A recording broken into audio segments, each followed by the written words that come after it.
আজকের প্রথম অতিথির কাছে আমাদের সাথে রয়েছেন ঢাকার যেহেতু এপিসোড, আমাদের এখানে আমরা বেশ কিছু ডক্টরদের আজকে নিয়ে এসেছি যারা ঢাকায় বিভিন্ন মেডিকেল কলেজে এবং ইউনিভার্সিটিতে মেডিকেল কলেজে পড়াশোনা করছেন, এরকম ডক্টরদের নিয়ে এসেছি আজকে আমাদের বিভিন্ন ইউনিভার্সিটির ফ্যান ক্লাব মেম্বারদের, এবং সেই সাথে একজন ডাক্তার, তাকে আপনারা সবাই চেনেন, ডক্টর আলিফ। তিনি আবার প্রথম ঘটনাটা বলবেন এবং তারপরে আমরা একে একে অন্যদের সাথে কারা কারা আজকে ঘটনা বলবেন সেটা আপনি ফেসবুকে গিয়েই দেখতে পারবেন। আমরা আলিফের ঘটনা শুনে আছি। আলিফ, আমরা স্বাগত জানাচ্ছি আপনাকে, শুভেচ্ছা জানাচ্ছি আজকে এই সুন্দর একটা এপিসোড। আমরা ঢাকা নিয়ে কোথায় ফার্স্ট এপিসোড, এতদিন আমরা ঢাকা ভূত এফএম করেছি, বাট এটা হচ্ছে ফার্স্ট ঢাকাকে নিয়ে করা episode, so it's very special আমাদের সবার জন্য। হ্যালো লিসনার্স, আসসালামু আলাইকুম। থ্যাংক ইউ রাসেল ভাই, ওয়েলকাম ব্যাক ঢাকাতে। আপনাকে এবং সবাইকে স্বাগতম। তো যেহেতু ঢাকার ছেলে ঢাকার পোলা বলে না মুভিতে, তো স্বাগতম জানালাম আপনাদেরকে। তো প্রথম ঘটনাটা যেটি শেয়ার করব সেটি ঢাকাবাসীদের উদ্দেশ্যে, এবং সবাইকে একটু মনোযোগ আকর্ষণ করছি যেন একটু মন দিয়ে আমার ঘটনাটি শোনে। ঘটনাটি 1992 সালের আব্দুল জলিল নামক একজনের ঘটনা রাসেল ভাই শেয়ার করবো আজকে। তার বয়স 35 থেকে 38 হবে সে সময়। তো তার একটি দোকান ছিল, মুদি দোকান, যাত্রাবাড়ির কোন একটা জায়গায়। তো তার বাসা হচ্ছে মালিবাগ রেল ক্রসিং এর সাথেই। তো তখনকার দিনে রাসেল ভাই রাত্রে 11টা-12টা, মানে অনেক রাত, অলমোস্ট ঢাকা অন্ধকার হয়ে যেত বলতে গেলে। তো উনি নর্মালের মতো প্রতিদিনই যেদিন ঘটনাটি ঘটে বা যেদিন সেটি প্রত্যক্ষ করেন সেদিন দোকান থেকে বাসায় ফিরছিলেন। তো ফিরতে গেলে বাসে উঠার লাগে এবং বাস থেকে নেমে তাকে হেঁটে রেল লাইন দিয়ে যদি যায় তাহলে একটু তাড়াতাড়ি হয়, রেল লাইন যদি না যায় তাহলে রিক্সা দিয়ে গেলে একটু ঘুরে যেতে হয়। তো সে নর্মালি রেল লাইনের উপর দিয়ে প্রতিদিন হেঁটে যেত। আচ্ছা। তো দোকান বন্ধ করতে করতে সেদিন এতই কাস্টমার ছিল যে দোকান বন্ধ করতে করতে রাত্রে 12টা-10 মতো বেজে যায়। তো সে দোকান ক্লোজ করে রাস্তায় দাঁড়ালেন বাসের জন্য। হঠাৎ করে একটি বাস আসলো। রাসেল ভাই বাসে কোনো ঘটনাই ঘটেনি। বাসে ওঠার পরে তিনি সবকিছু নরমাল ছিল। বাস থেকে নামলেন। নামার পরে রেগুলার যে রুটিনটা সে ফলো করতেন রেল লাইনের উপর দিয়ে হেঁটে যাওয়ার, তো সেই মুহূর্তে কিছু মনে লাগে আজকে রেল লাইনের উপর দিয়ে যাবো কিনা, কিন্তু ওই বইতে সে রওনা দিয়ে দিলেন আর কি বাসার উদ্দেশ্যে। সে আর রিক্সা নিলেন না। ওখান থেকে তার বাসা রিক্সা ভাড়া মাত্র 4 টাকা। আচ্ছা। তো রেল লাইনের উপর দিয়ে তখন সে দেখলেন যে ঘড়িতে 12টা-20 উপরে বাজে আর কি। তো রেল লাইনের উপর দিয়ে হাঁটা শুরু করলেন। আচ্ছা। হাঁটতে হাঁটতে প্রায় মিনিট 3 আগানোর পরেই দুই পাশেই বস্তি রাসেল ভাই, মানে রেল লাইনের দুই পাশেই বস্তি। তো একটু আগানোর পরে হঠাৎ করে তার সামনে, মানে আচমকা, মানে এটা তার চিন্তারও বাইরে, এবং without signal, without siren, without light, হঠাৎ করে একটা ট্রেন তার সামনে হাজির হয়ে যায়। অসম্ভব রকম ভয় পেয়ে যান তিনি যে উইদাউট সাইরেন, কোনো হুইসেল নাই, কিছু নাই, একটা ট্রেন হঠাৎ করে আমার সামনে চলে আসলো।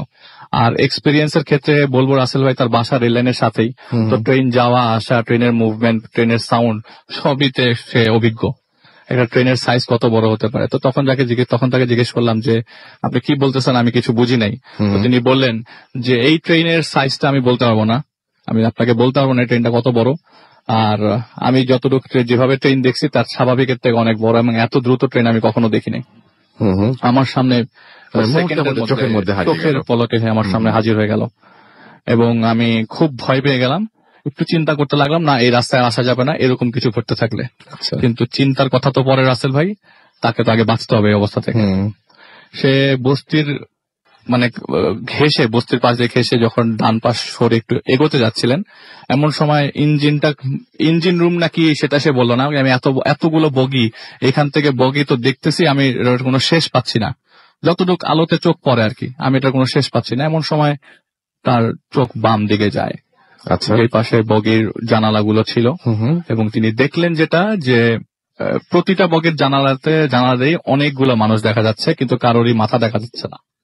হয়তো তারা লম্বা, মাথা নাই, এটা সে বুঝতে পারছে না, এবং সে ওই জায়গায় হাঁটু গেড়ে বসে পড়লেন। যে জিনিসটা দেখে সেটা হচ্ছে জানালা গড়ি বেয়ে বেয়ে রক্ত পড়ছিল। আচ্ছা। এত চিৎকার, এত আহাজারি যে ওখানে মনে হয় কেউ খুন করছে বা কিছু একটা। কিন্তু এই ইনস্ট্যান্সে উনি এত কিছু চিন্তা করার সুযোগ পান নাই, কারণ উনি ওখানেই বসে পড়ছেন। একটু হেলদি বাল্কিয়ার ছিল, তো ওখানেই বসে পড়ার পরে তার সে আর মুভ করতে পারছে না আর কি। সে দেখলো ভেতর থেকে প্রচন্ড মানুষ, মানে অনেকগুলা মানুষ প্রচন্ড চিৎকার করছে, এমন মানে ভেতর থেকে কে জানি মারছে কাউকে, পেটাচ্ছে কাউকে, এরকম কিছু একটা তার কাছে মনে হলো। তো এই দৃশ্য কিছুক্ষণ চলমান অবস্থায় থাকার পরে যখন তিনি মানে ভাবলেন যে না, এখানে এতক্ষণ বসে থাকা যাবে না, আর এটা তো তার সামনেই চলছে, আসলে শুনতে অনেক আরাম লাগতে পারে, চিন্তা করলে হয়তো বলতে পারে দূরে এটা কি কখনো হয় নাকি, কিন্তু উনি তো সামনে প্রত্যক্ষ করেছে, ওনার ভিতরের কি অবস্থা তা আমরা কখনোই অনুধাবন করতে পারবো না।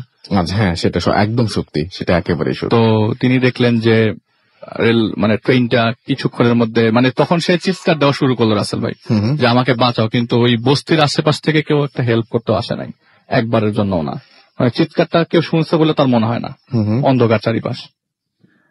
তো যাই হোক, কিছুক্ষণ আমাদের রেল ট্রেনটা ছেড়ে দেয়, ট্রেনটা ছেড়ে দেয় যে এই ট্রেন 1992 সালে বাংলাদেশে ইম্পসিবল, কারণ ওই ট্রেন তো মনে হয় জাপানেও প্রডিউস হয় নাই যে এত ফাস্ট চলে যাবে, ওইটা ট্রেনটাও দেখা যাচ্ছে না, এত ফাস্ট ভ্যানিশ হয়ে গেল ট্রেনটা। আচ্ছা, এবং এত তাড়াতাড়ি চলে গেল তার চোখের সামনে। আমাদের দেশে যেভাবে ট্রেন আমরা দেখি অভ্যস্ত, ঠিক এইভাবে সে বললো যে বাংলাদেশের বাইরেও মনে হয় এত ফাস্ট ট্রেন বের হয় না। তো সে কিছুক্ষণ এই দৃশ্য ওটার দিকে তাকিয়েছিল, পরে তো বাসে উঠতে হবে, কিন্তু তার পা আসে না, আনতে পারছিলেন না। আচ্ছা, তো কিছুক্ষণ পর একটি লোক আসার পরে তিনি তার হেল্প নিলেন, হেল্প নিয়ে তার বাড়ি পর্যন্ত পৌঁছে দিলেন, কিন্তু লোকটিকে সে কোনো কথা শেয়ার করলো না, কারণ লোকটিও তো ওই রাস্তা দিয়ে আসলো, সেও তো কিছু দেখতে পারতো, সে কিছুই তো দেখেনি মনে হয়। তো সে তাকে যখন বাসায় পৌঁছে দেয়, পৌঁছে দেওয়ার পর তিনি বাসায় ঢুকে দেখে মাত্র ঘড়িতে 12:35 বাজে। তার মানে এই 10 থেকে 15 মিনিটের দীর্ঘ সময়টা তার কাছে মনে হয়েছে যে 5 থেকে 6 ঘন্টার, তাকে 5 থেকে 6 ঘন্টা এই জিনিসটা বদল করেছে। আচ্ছা, তো যাই হোক, তিনি বাসায় রেস্ট নিতে শুরু করে দিলেন, মানে সে আর দোকানে যাওয়া মানে বন্ধ করে দিলেন আর কি। তার 12 থেকে 15 দিন পর তার মা মারা যান। এটা রাসেল ভাই কোন ঘটনার সাথে কোনো যোগ সাজশ নাই, তার মার ব্রেস্ট ক্যান্সার ছিল, ওনার মা মারা যান 12 দিন পর। তো 12 দিন পরে উনি তো এইরকম দুইটাই, একটা ফ্রাস্ট্রেশন, একটা আপনার মার প্রতি টেনশন, দুই মিলে সে বাসায় কিছুদিন রেস্ট নিতে থাকে। তো সপ্তাহ দুয়েক পর, মা মারা যাওয়ার সপ্তাহ দুয়েক পর তিনি হঠাৎ করে তার রাতের বেলা ঘুম ভাঙে। তো এর আগে রাসেল ভাই ট্রেন যাওয়া আসা করতো, উনি কিছু একটা ভাবতেন না, কিন্তু এখনই যখনই কোনো ট্রেন যায় তখনই তিনি আটকে উঠতেন। আচ্ছা, রাতের বেলা যখন ঘুম ভেঙে বাথরুম থেকে বের হয়ে তিনি তাওয়ালে খুঁজতে গেলে, মানে তাওয়াল খুঁজতে যে মানে না পেয়ে তিনি বারান্দার দিকে যান। তো দেখে যে বারান্দায় তাওয়াল আছে, সে মুখটা মুছে জাস্ট, তার বাসাটা আবার রাসেল ভাই রেল লাইনের সাথে, তো মুখটা মুছে সে জাস্ট রেল লাইনের দিকে তাকাতেই দেখলো যে ইনস্ট্যান্ট সেই ট্রেন আবার চলে আসলো। আচ্ছা, সাথে সাথে সেই ট্রেন চলে আসার পর তার মাথা নষ্ট হয়ে গেল। এই তো সেই ট্রেনটাই আবার তার বাসার সামনে, এটা সামনে তো যেতে পারতো, তার সে তো এই জিনিসটা অপ্রত্যক্ষ করছে আরো সামনে, তার বাসার সামনে কেন থামলো? সে দৌড়ে গিয়ে তার ওয়াইফকে তুললেন এবং অনেক অগ্রাহ্য করার পর তার ওয়াইফ বারান্দায় যায়। তো যে ওয়াইফ বলে, কোথায়? বারান্দায় তো কিছু মানে দেখলাম না তো। তো তিনি বিষয়টা আর কাউকে কিছু না জানিয়ে তাদের এলাকায় একজনকে জানায় আর কি। আচ্ছা, তো তিনি বলেন, ভাই আপনি নামাজ কালাম শুরু করে দেন। আর রাসেল ভাই তিনি যে নামাজ পড়তেন না তাও না, কিন্তু তেমন একটা রেগুলার ছিলেন না। তো সেই হুজুর বলল যে আপনি নামাজ পড়া শুরু করে দেন, আল্লাহকে ডাকেন, একটু আমলে নামেন। তো সেই জিনিসটা সে ওনার কথাটা শুনলো আর কি, কিন্তু উনি তো কোনো সলিউশন দিতে পারে নাই। তো তার তো বাসায় দোকানে যেতে হবে, সে দোকানে যায়, দোকানটা আবার স্টার্ট করে সে রেগুলার লাইফ। দোকান থেকে সে একইভাবে বাস ধরে রাস্তায় নামে এবং সেই দিন সে আর রেল লাইন ধরে আগায় না, সেই দিন সে রিক্সা নেয়, রিক্সা নিয়ে বাসার গলির সামনে যায়। গলির সামনে পৌঁছানোর পর এই দৃশ্য হয়তো বা সে এইখান দিয়ে আবার কিভাবে সে কি ফলো করবে, এতদিন তো কিছু ঘটছিল না। হঠাৎ করে তিনি দেখলেন গলির ভেতর থেকে কয়েকজন লোক বেরোচ্ছে, তারা সবাই মাথা নিচু করা, সবাই অনেক লম্বা, সবার সাদা কাপড় পরা, কিন্তু সবাই একসাথে আসছে মিছিলের মতো, মানে অনেকগুলো লোক লাইন ধরে আসছে এবং একের পর এক লাশ বেরোচ্ছে গলি থেকে। ও মাই গড! তো উনি তো এই দৃশ্য আবারও তার সামনে, সেই একই ফ্রাস্ট্রেশন। তো তিনি পাশে একটা বাসা ছিল, সেই বাসার জানালার লাইট জ্বলছিল, তখন 11টা বাজে। তো নক করে সেখানকার যে লোকটি ছিল, যে ফ্ল্যাটের লোকটি ছিল, ওনার হেল্প নিয়ে বাইরে আসার পর কোনো কিছু, সবকিছু নর্মাল আছে, বাইরে কিছু নাই। তো সে তার সাহায্যে বাসায় আসে এবং তাকেও জিনিসটা শেয়ার করে নাই। তো যে হুজুরটার কাছে সে জিজ্ঞেস করেছিল, হুজুরকে বলেছিল এরকম ঘটনা সে প্রত্যক্ষ করছে, সেই হুজুর ঠিক পরের দিনই তার বাসায় আসেন। তখন সে খেতে বসেছে দুপুরবেলা, বলে যে ভাই উনি আবার এই কথাটা আবার হুজুরকে যে জানায় যে আমি এরকম ভাবে আমার গলি দিয়ে এরকম ভাবে মানুষ বেরোতে দেখছি, বা আমি রেল লাইনের সামনে এরকম ট্রেন আসতে দেখছি। তো সে হুজুর বলে যে ভাই বিশ্বাস করবে না, গতকালকে আপনি যখন ঈশার ওয়াক্তে আমার কাছে এসেছিলেন, আমাকে যে ঘটনাটাই বললেন, আপনি বাসায় যাওয়ার পরে আমি বাসায় যাওয়ার সময় রাস্তা দিয়ে দেখি যে কতগুলো মানুষ লাইন ধরে যাচ্ছে এবং সবার সাথে একটি করে লাশ, অনেকগুলো লাশ। উনি মানে নিজেই প্রত্যক্ষ করলেন। খুব অদ্ভুত ব্যাপার। তো সে বলল যে আচ্ছা ভাই ঠিক আছে, আমি একজন বুজুর্গকে চিনি, নদীর ওপারে যেতে হবে। ঢাকার নদীর উপরে, ঢাকার ভেতরেই তো এখন পরে কেরানীগঞ্জ, তো নদীর উপরে যেতে হবে সে বলে। আচ্ছা। তো নদীর উপরে নিয়ে যে সে কুই চিপা চাপা দিয়ে তাকে এমন এক জায়গায় নিয়ে যায়, এক বুজুর্গ অনেক বয়স্ক, এবং তার ভাষা মতে তার বয়স নাকি অলমোস্ট 100 ক্রস করেছে। আচ্ছা। তো সেই বুজুর্গের কাছে বলল যে আমার এই ঘটনা ঘটেছে, এই হচ্ছে আমার সাথে। তো সে একটা সলিউশন দিল যে বাবা তুই নামাজ পড়া শুরু কর, আল্লাহকে ডাক, আমলে নাম, আর কোন দিকে না তাকিয়ে ওই এলাকা ছেড়ে 10 মাইল দূরে চলে যা, সার্কেল ধরে। আচ্ছা, দেখবি তুই ভালো হয়ে গেছিস। তো উনিও মনে মনে চিন্তা করলো না আমার কথাটা রাইট আছে, থেকে চলে গেলে হয়তো আমি কিছু আর ফিল করবো না, হয়তো বেঁচে যেতে পারি। তো উনি বললো যে আচ্ছা ঠিক আছে তুই চলে যা। আর এই একটা গ্লাসে পানি ছিল, সেটাতে সে ফু দিল, ফু দিয়ে বললো যেটা তুই খা এবং বিসমিল্লাহ বলে খাবি। সে পানিটা খায় এবং ইনস্ট্যান্সে তার যখন চোখ খুলে সে দেখে তার ঘরের বিছানায় তার ঘুম ভাঙে। তার মাঝখানে কোনো কিছু, এর মাঝখানে তার কিছু মনে নাই, কিছু খুব ইনস্ট্যান্সে তার চোখটা খোলার পরে সে দেখে যে সে সকাল হয়ে গেছে এবং ঘুম ভাঙলো মাত্র। মানে পানিটা খেলো, জাস্ট চোখটা খুললো এবং অন্য একটা দিন সকালবেলা কতক্ষণ মাঝখানে কতক্ষণ গেছে সেটা তার কোনো আইডিয়াই নাই। তার কাছে মনে হলো আমি তো মাত্র পানি খেলাম, মাত্রই ঘুম থেকে উঠে গেলাম, ওটা দেখে আমার বাসার বিছানায়। খুব অবাক লাগার মতো ঘটনা রাসেল ভাই। খালি বললো যে আরেকটা কথা বলে দেই, ছোট্ট একটা কথা, যে আমি ওই পানিটা খাওয়ার আগে মাথা নিচু করে খাচ্ছিলাম, তো আমি একটি জিনিস দেখি যে লোকটি আমাকে নিয়ে গেছে, যে লোকের কাছে, যে হুজুরটি আর যে বুজুর্গ যে ছিল, তারা দুজন যখন আমাকে পানি দেয় তো মাথা নিচু করার সময় দেখি তারা কেউ মাটিতে বসেছিল না, তবে দুইজনই ভাসমান অবস্থায় ছিলেন। ওইটা তার কাছে এটার কোনো ডিসক্রিপশনই নেই রাসেল ভাই। ওকে। তো এরপরে তিনি ওই এলাকা ছেড়ে দেন রাসেল ভাই। এরপরে তার আর কোনো কিছুই, এরপরে কোনো কিছু ফিল করে নাই আর। Right, thank you Arif. আমরা দেখতে পাচ্ছি অনেকেই SMS করছে, বিশেষ করে খুলনার অনেক SMS আসছে, সেই SMS পড়বো, তবে তার আগে একটা ঘটনায় যাই, সময় যেহেতু খুব কম। রাসেল ভাই জানি ভালো আছেন, তাই জিজ্ঞেস করলাম না কেমন আছেন। আমি আমার একটা ঘটনা পাঠালাম, যদি ভালো লাগে পড়বেন। এটা একেবারে সত্যি ঘটনা, পড়ে হয়তো কারো বিশ্বাস হবে না, বাট আমার সাথে ঘটেছে, তাই শুধু আমি জানি সত্যিটা। আমরা প্রতিনিয়ত, তার আগে বলে দেই যে বিভিন্ন মানুষের সাথে আমরা একসাথে বাস করি। আমরা বিশেষ করে যারা মেসে থাকি, যারা ইউনিভার্সিটির হোস্টেলে থাকি, তাদের কাছে এই ঘটনাটা অনেক বেশি অদ্ভুত লাগবে। তাদের জন্য বলছি যে আমরা সত্যিকার অর্থে পাশের মানুষটিকে কতটুকু চিনি। শুনুন গল্পটা। আমার নামটা প্রকাশ করব না প্লিজ, তাই নামটা এখানে না লিখে শেষে লিখলাম। অনেকদিন ধরে লিখবো ভাবছিলাম, বাট এই ঘটনার মেইন সাবজেক্ট আমার এক বন্ধুকে নিয়ে। ওর অনুমতি পাচ্ছিলাম না, তাই এতদিন লিখতে পারছিলাম না। তেমন বন্ধু, আজকে আমার ফ্রেন্ডটা অনুমতি দিল, বাট শর্ত নাম যেন প্রকাশ না হয়। তাহলে শুরু করলাম আমার ঘটনাটি। 2012 মের 7 তারিখের কথা। আমার বাসা নারায়ণগঞ্জের চাষারায়। আমাদের বাড়িটি হলো 2 তলা। 2 তলার ডান পাশের ইউনিটে আমরা থাকি এবং আমাদের নিজেদের বাড়ি এটা। অন্য সব কটা ইউনিটের ওপর নিচে ভাড়া দেওয়া। আমার ফ্যামিলিতে আমি, আমার বড় বোন আর বাবা মা থাকেন। বড় বোনের বিয়ে হয়ে গেছে, এখন শ্বশুর বাড়িতে থাকে। ওই সময় তাই আমার বাবা মাকে এক বিশেষ কাজে আমাদের গ্রামের বাড়িতে তারা যান এবং 2 দিন সেখানে তাদের থাকতে হয়। আমার বড় বোন শ্বশুর বাড়িতে থাকেন, তাই বাড়িতে শুধুমাত্র একাই থাকতে হয় আমাকে। আমি ছোট একটা বিজনেস করি, এর কারণে সারাদিন বাড়িতেই থাকতে হয়। একেবারে সন্ধ্যার পরে বাসায় আসি, বাইরেই থাকতে হয়, সরি।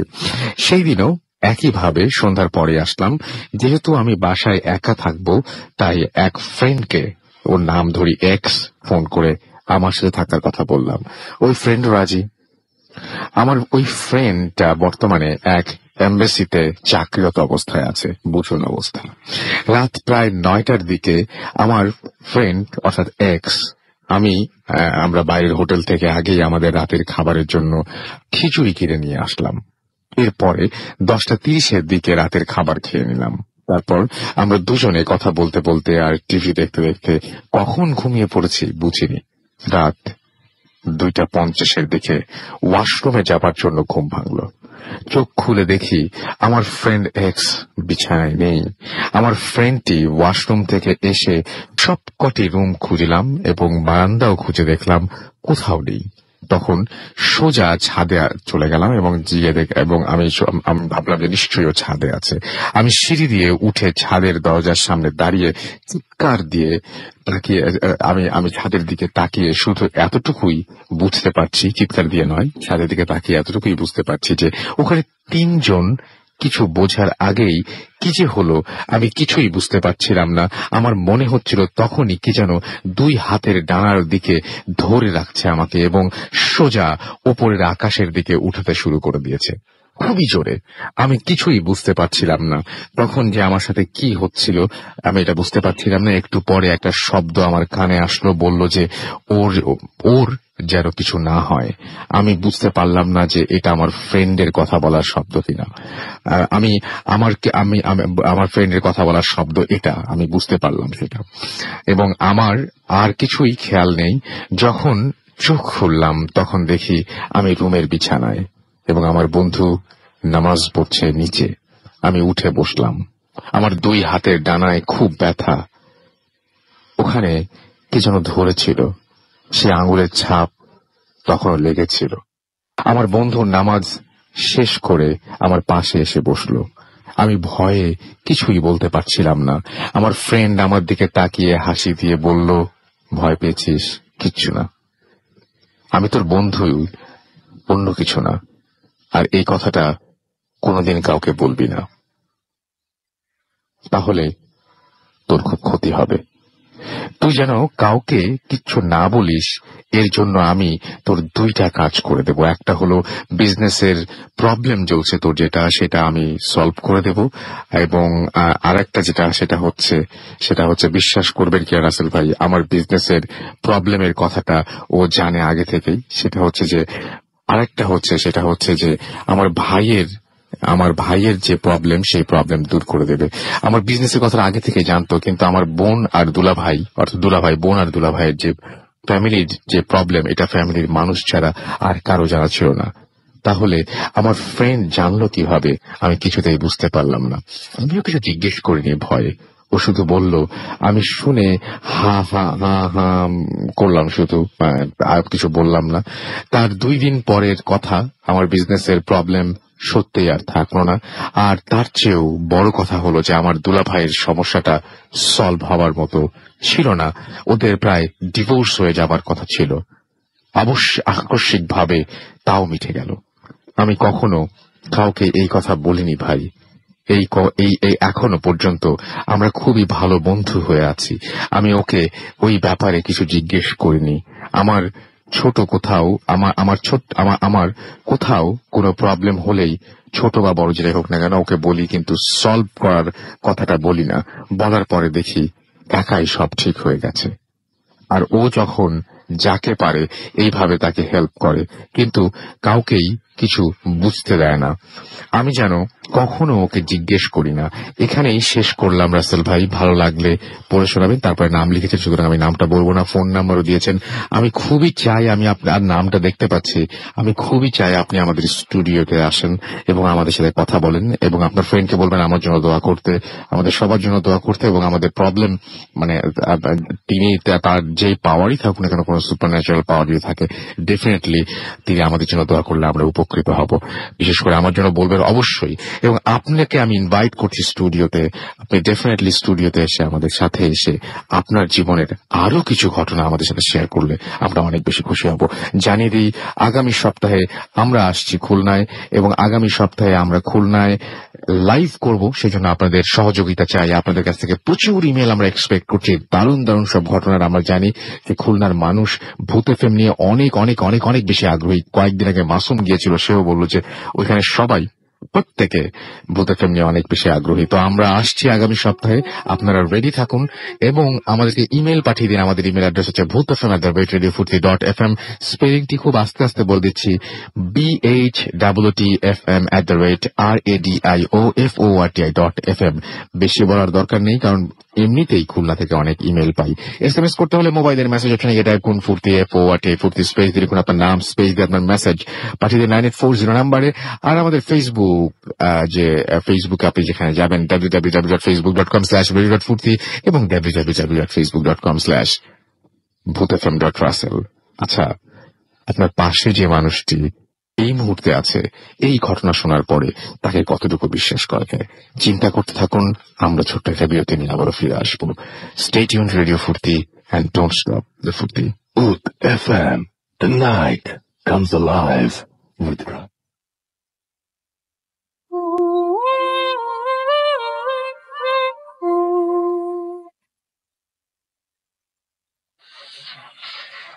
Welcome back.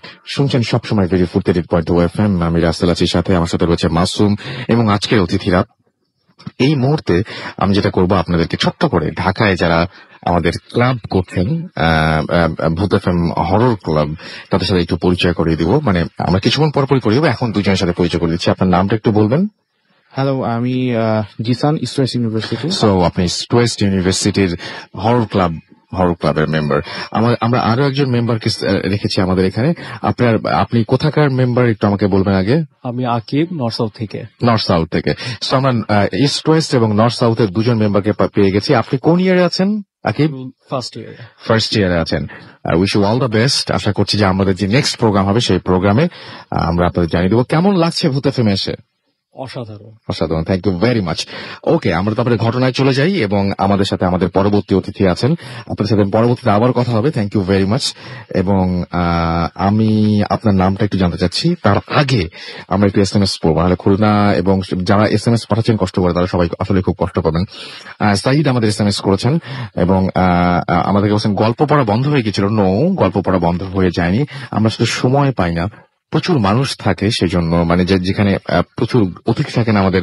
আজকেও অনেক অতিথি আছেন, আমি জানি না সবকিছু কমপ্লিট করতে পারবো কিনা। সবাই এখন একটা করে ঘটনা বলতে পারেন। মিল্টন আমাদের এসএমএস করেছেন আমাদেরকে, আরিফা এবং আমাদেরকে এসএমএস করেছেন দেখতে পাচ্ছি, মাইকেল এবং সাকিব এবং সামি আমাদের এসএমএস করেছেন আমাদেরকে, রাজিউল এছাড়াও আমাদেরকে এসএমএস করেছেন, সাব্বির সিংড়া থেকে, খুলনা থেকে আনোয়ার এবং তার ওয়াইফ আফরিন বলেছেন আমরা থাকবো। তো ডেফিনেটলি আপনারা থাকবেন। আপনাদের একটা স্টোরি আমাদের পাঠান এবং আপনাদের নাম, ঠিকানা এবং ফোন নাম্বার অবশ্যই আমাকে ইমেল করবেন। আমার ইমেল অ্যাড্রেস হচ্ছে bhutfm@radiofurti.fm। SI চাবরার হাজারিবাগ থেকে এসএমএস করেছেন, AR শুভ আমাদের। আর আপনারা যেটা বললেন আফরিন এবং আনোয়ার এবং আফরিন, আপনারা তো রেগুলার আমাদের ঘটনা পাঠান, সুতরাং আপনারা এমনিতেও ঘটনা না থাকলেও আমাদের সঙ্গে থাকতে পারবেন ডেফিনেটলি। হিমেল পান্ডে আমাদের এসএমএস করেছেন সাজ্জাদ ফার্মগেট থেকে। এছাড়াও আমাদেরকে রাশেদ ফুলবাড়িয়া থেকে এসএমএস করেছেন আমাদেরকে দেখতে পাচ্ছি মিজান সিলেট থেকে। এবং সিলেটেও কিন্তু আমরা যাবো, আমাদের লিস্টে সিলেট রয়েছে, খুব তাড়াতাড়ি আমরা সিলেটে আসছি। মেহেদি আমাদের এসএমএস করেছেন প্রীতি। সেই সাথে আমরা বলবো যে এতক্ষণ ধরে যে দেখলেন যে দুজন আমরা হরর ক্লাব মেম্বারের সাথে কথা আপনাদের পরিচয় করিয়ে দিলাম। খুলনাতে আমরা চাই এরকম হরর ক্লাব খুলতে। সো অবশ্যই রেডি থাকবেন এবং খুলনা যারা হরর ক্লাব মানে ফর্ম করতে চান তারা অবশ্যই আমাদের জানাবেন। আপনাদের নাম, ঠিকানা, ফোন নাম্বার, ফেসবুক আইডি সব লাগবে, আমাদের ইমেল করে পাঠিয়ে দিবেন আপনারা।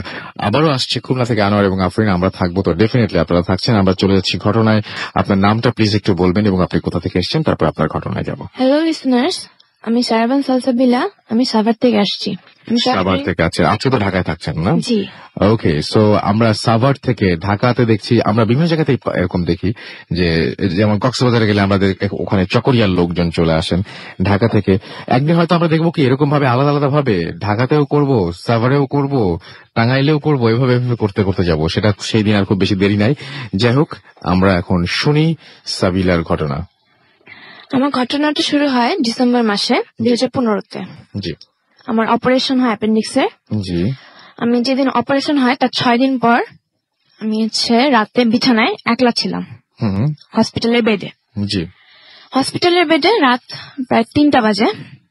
3টার দিকে মানে বিছানার নিচে একটা শব্দ হয়, শব্দে ঘুম ভেঙে যায় আমার।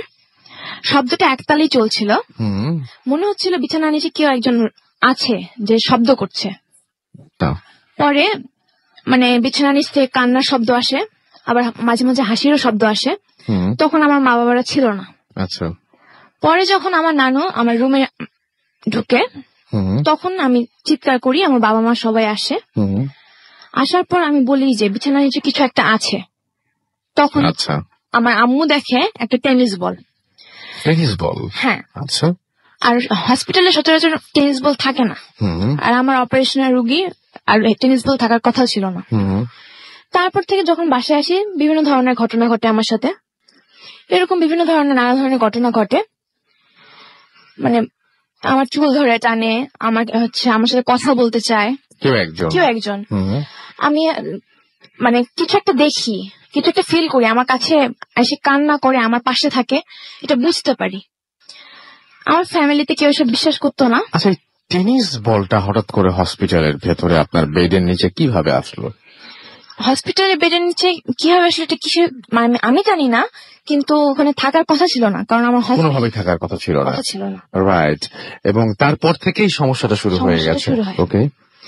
তারপর একদিন মানে 24শে ডিসেম্বর রাত 3টার সময় তার আগে বলি, আপনি টেনিস বলটা টাচ করেছিলেন বা বাসায় নিয়ে এসেছিলেন এরকম কোনো কিছু? টেনিস বলটা বাসায় নিয়ে আসা হয়নি। টাচ করেছিলেন?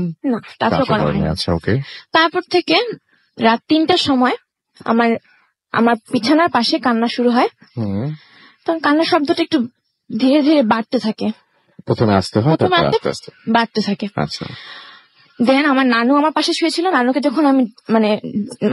যখন জাগিয়ে তুলি তখন নানু দেখে আমার মাথার কাছে একটা ঘন কালো ছায়া আমার দিকে তাকিয়ে আছে। আচ্ছা। তখন নানু জোরে জোরে মানে আয়াতুল কুরসি বিভিন্ন ধরনের সূরা পড়া শুরু করে। তখন মানে হাসির শব্দটা আরো বেশি বিকট ভাবে হয়। তখন ওই ছায়াটা ঘরের এক পাশ থেকে এসে দরজা বন্ধ করে দিয়ে চলে যায়। তখন আমাদের ফ্যামিলির সবাই বিশ্বাস করে। দেন 3 জানুয়ারি 2016-তে আমার বিকালবেলা আমি ঘুমাচ্ছিলাম, ঘুমের ঘরে একটা স্বপ্ন দেখি, যে স্বপ্নে একটা মেয়ে আমাকে মারে। কিন্তু আশ্চর্যের বিষয় হলো স্বপ্ন থেকে আমি যখন উঠি, হ্যাঁ স্বপ্নে আমাকে যে যে জায়গায় মারা হয়েছে, ঘুম থেকে ওঠার পর সেই জায়গায় প্রচন্ড ব্যথা, আর আমার হাতেও কাটার দাগ ছিল। একজন যে হাত আমার চিপে ধরেছে সেই দাগটা ছিল। তারপর থেকে আমার অসুস্থ, মানে যখনই কিছু একটা দেখি তখন আমার অসুস্থ হয়ে যায়। এখনো মানে ডক্টর ঠিক মতো ধরতে পারেনি যে আমার কি রোগ হয়েছে। কিন্তু আপনি ছাপটা পান, ঘুম থেকে ওঠার পর ছাপটা পান। আর আপনি যিনি মারেন তার চেহারা কিরকম? তার চেহারা একটা মেয়ে, অনেক লম্বা চুল, মানে চোখ বড়। আর আরেকদিন ঘটনা ঘটছে, আমি সেলফি তুলতেছিলাম, আমার সেলফির পাশে চোখ ছিল। আচ্ছা। আমি সেলফি তুলতেছি, আমার পাশে একটা চোখ ছিল। সেটা না হয় ধরলাম আমি টেকনিক্যাল ডিফিকাল্টিজ হতে পারে, কিন্তু বা কোন ধরনের অন্য ঝামেলা হতে পারে, বা ক্যামেরার সমস্যা হতে পারে, হতেই পারে। বাট স্বপ্নে যে মেয়েটাকে দেখেন, এই মেয়েটার সাথে আপনার বাস্তবে কোনোদিন কি কোনো দেখা হয়েছিল বা এর সাথে কোনো পরিচয় আছে আপনার? আমি একদিন বই পড়ছিলাম, আমাদের জানালার যে সেটা অনেক বড় একটা জানালার কাঁচের জানালা, আর উপাস থেকে মানে দেখা যায় সবকিছু। আমি একটা মেয়ে দেখি, সেম মেয়ে যে মেয়েটাকে আমি স্বপ্নে দেখেছি, সেই মেয়েটা বসেছিল। যখনই আমি ভয় পেয়ে উঠে বসি, মেয়েটা সেখানে ছিল না, কিন্তু সেই মেয়েটাই আমাকে স্বপ্নে আমাকে মারে। এই মেয়েটাই মারে? তারপর থেকে আমি এখন অসুস্থ, মানে যখনই কোনো কিছু একটা ঘটনা ঘটে আমার জ্বর উঠে, আমার বমি হয়, এই ধরনের ঘটনা ঘটতেই আছে। ওকে, আমরা আপনার কাছে আবারও ফিরে আসব। আমরা তার মাঝখানে আমরা চলে যাব একটু বাবু ভাইয়ের কাছে। আমার বাবু আমাদেরকে এবার ঘটনা বলবেন, এবং ঢাকা রিলেটেড ঘটনা। আমরা সবাই জানি যে উনি ঢাকাতেই থাকেন এবং ঢাকার লালমাটিয়ায়। সো আমরা তো ঢাকার এপিসোড করছি, তো আমরা ঢাকার ঘটনা শুনি আপনার কাছ থেকে। হ্যালো লিসনার্স, এই কাহিনীটা অ্যাকচুয়ালি মিরপুরের ঘটনা। আচ্ছা। এটা রুবেল নামে একজন শেয়ার করেছে আমার কাছে। সে মিরপুর 14 নম্বরে থাকতো। সেখানে একটা কোয়ার্টার ছিল আগে, এখন আছে কিনা আমি জানি না। ব্যাটালিয়ন বলতো তাকে, ব্যাটালিয়ন কোয়ার্টারে ওখানে থাকতো আর কি। ওকে, তো যাই হোক, তো উনি ওখান থেকে মানে ওই রুবেল যিনি ছিলেন আমার থেকে অনেক বড় বয়সে, সিনিয়র আর কি। তখন উনি ইয়াং, ওনার তো টিনেজার ছেড়িয়ে গেছেন আর কি তখন বয়স। তো উনি রাতের বেলা চলাফেরা করতেন, আড্ডা মারতে যেতেন, এবং মানে আপনার মিরপুর এলাকা সরাপাড়া এরকম জায়গায় ঘুরে ঘুরে আসতেন। তো ওনার বাসায় আসার জন্য ওনাকে একটা শর্টকাট ব্যবহার করতে হতো, সেটা হচ্ছে ইব্রাহিমপুরের মধ্যে দিয়ে উনি আসতেন আর কি। আচ্ছা। তো একদিন উনি এরকম আসছেন ওখান থেকে হেঁটে হেঁটে, তো রাত হয়ে গেছে, তো ওখানে একটা পুকুর ছিল। তো উনি হঠাৎ খেয়াল করে দেখলেন যে পুকুরের পাড়ে মনে হচ্ছে যে কিছু একটা, মানে ইটস লাইক একটা পশুর মতো, লাইক কাইন্ড অফ কুকুর টাইপের একটা কিছু বসে আছে, কিছু একটা খাচ্ছে বা সামথিং লাইক দ্যাট। তো সে ফার্স্টে কুকুর মনে করে, ইগনোর করে, রাতের বেলা একটা এরকম থাকতেই পারে, রাস্তার মধ্যে পুকুর পাড়ে কুকুর টুকুর থাকতে পারে। তো সে যখন কাছে চলে আসে তখন দেখে যখন একটা না, মানে একটা সাথে 3-4টা মনে হলো বাতাস থেকে, মানে মানে মানে অদৃশ্য থেকে জেনারেট হলো 2-3টা, এবং তার দিকে তাকালো। তার দিকে যখন তাকালো, সে বললো যে জিনিসটার চেহারা ছিল just like kind of like মানুষের মুখের মতো, জাস্ট কুকুরের মুখের মতো না, শরীরটা ওরকম, চেহারা মানুষের মুখের মতো, এবং জল জল করে তাকে আছে, এবং সেগুলোর মুখের মধ্যে লাইক পচা মাছ টাছ টাইপের খাবার। তো সে এটা খুব মানে ভয় পেয়ে যায় জিনিসটা দেখে, মানে অ্যাবনর্মাল একটা জিনিস। তো উনি এটা দেখে উনি করে কি, কিছুক্ষণ দাঁড়া যায়, একটু দোয়া পড়ে আর কি। তখনকার মানে ওনার যে স্টেটটা ছিল আসলে ওইরকম ভাবে চিন্তা করার মতো না, একটু ভয় পাচ্ছিল। তো সে হাঁটা শুরু করে, আবার ভয় মানে সাইড হয়ে হাঁটা শুরু করে। তো তারপর থেকে সে যেটা দেখে যে একটু পরপরই তাকে ফলো করে করে ওই জিনিসগুলো আসতেছে। এবং ফলো করার জিনিসটা হচ্ছে এরকম যে হেঁটে আসা না রাসেল ভাই, এটা লাইক মানে মনে হচ্ছে কিছু আছে আবার কিছু নাই, ধোঁয়াশা টাইপের। লাইক অনেক সময় আমরা মরিচিকা দেখি না, জাস্ট লাইক দ্যাট, সেইভাবে। এবং জিনিসটা তার বাসা পর্যন্ত তাকে ফলো করে আসে, এবং ওই রাতে তার প্রচন্ড জ্বর হয়। আচ্ছা। এবং জ্বর হওয়ার পর থেকে সে অসুস্থ হয়ে যায় বেশ, এবং তখন সে খেতে পারতো না, করতে পারতো না, মানে নর্মাল লাইফ লিড করতে পারতো না। এবং প্রায় সে ওই একটা অন্ধকার ছায়ার মতো দেখতো, তার বাসার আশেপাশে ঘোরাফেরা করে। এবং ওই যে জায়গাটা ছিল, যে গলিটা যেখানে আসতো, ওই জায়গাটার নামে নাকি রাসেল ভাই এখনো মানে তখন পর্যন্ত উনি বলছে, তখন পর্যন্ত জায়গাটা বেশ মানে বদনাম ছিল। একটা জায়গা ভাই ইব্রাহিমপুর থেকে 14 নম্বর যাওয়ার পথে একটা গলি ছিল, এখন আছে কিনা আমি জানি না। তো যাই হোক, উনি ওটাতে অনেকদিন সাফার করে, এই অন্ধকার এই প্রবলেমটা দিয়ে সাফার করে। পরবর্তীতে উনি এটা মানে বিভিন্ন ট্রিটমেন্টের মাধ্যমে আস্তে আস্তে উনি এটা থেকে রিকভার করেন আর কি। আচ্ছা, এটা ছিল আপনার কাহিনী।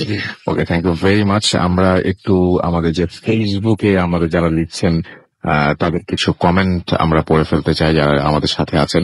আমরা জানি দিয়ে আজকে আমরা ঢাকা থেকে শো করছি, এবং এই শোটা আর সব ঢাকার অন্য দিনের শো এর মতন না।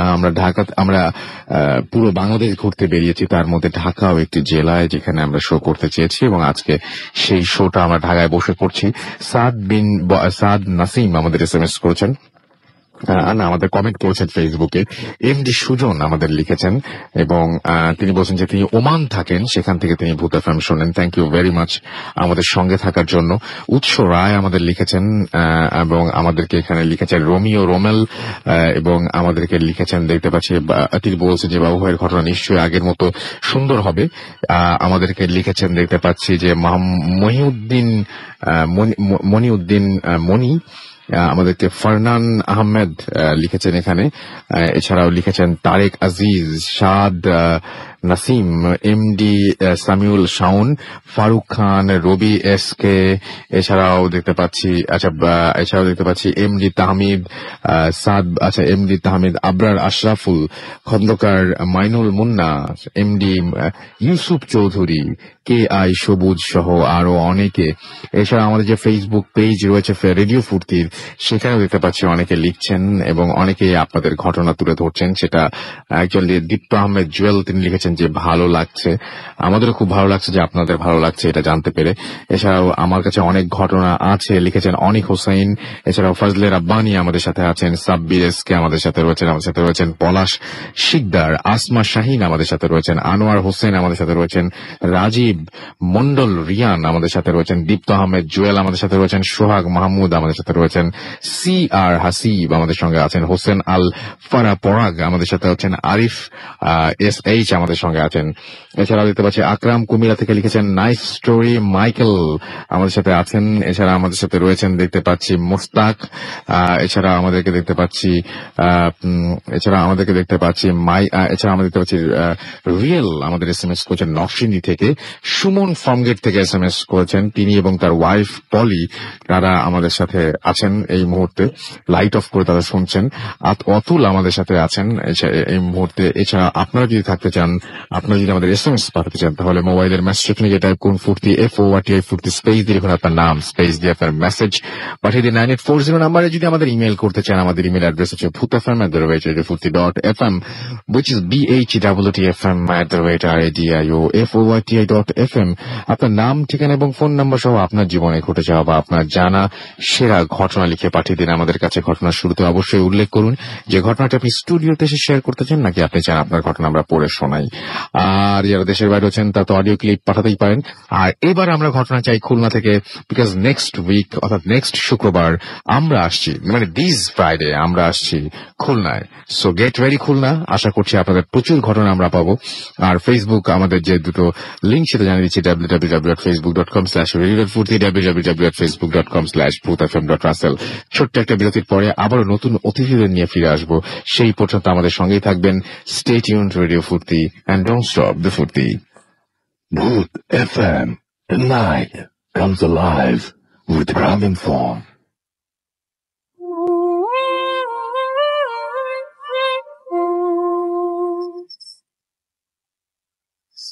Yes, the night comes alive with Graminphone. শুনছেন সবসময় রেডিও ফুর্তি 100.2 FM। আমি রাস্তার আছি, সাথে আমার সাথে হচ্ছে মাসুম এবং আজকের অতিথিরা। এবং আমরা আজকে, আপনারা সবাই জানেন যে ঢাকা এপিসোড বলছি, এরপরে আমরা চলে যাব খুলনায় এবং আগামী সপ্তাহে আপনাদের সাথে কথা হবে খুলনা থেকে। আপাতত ঢাকা ঘটনা আমরা শুনে আসবো। আমাদের সঙ্গে আরো নতুন অতিথি যোগ দিয়েছেন। আপনার নামটা প্লিজ একটু বলবেন, তারপর আপনার কথা শুনবো আমরা। সারার জি সারার, আপনি ঢাকার ঘটনা বলবেন, রাইট?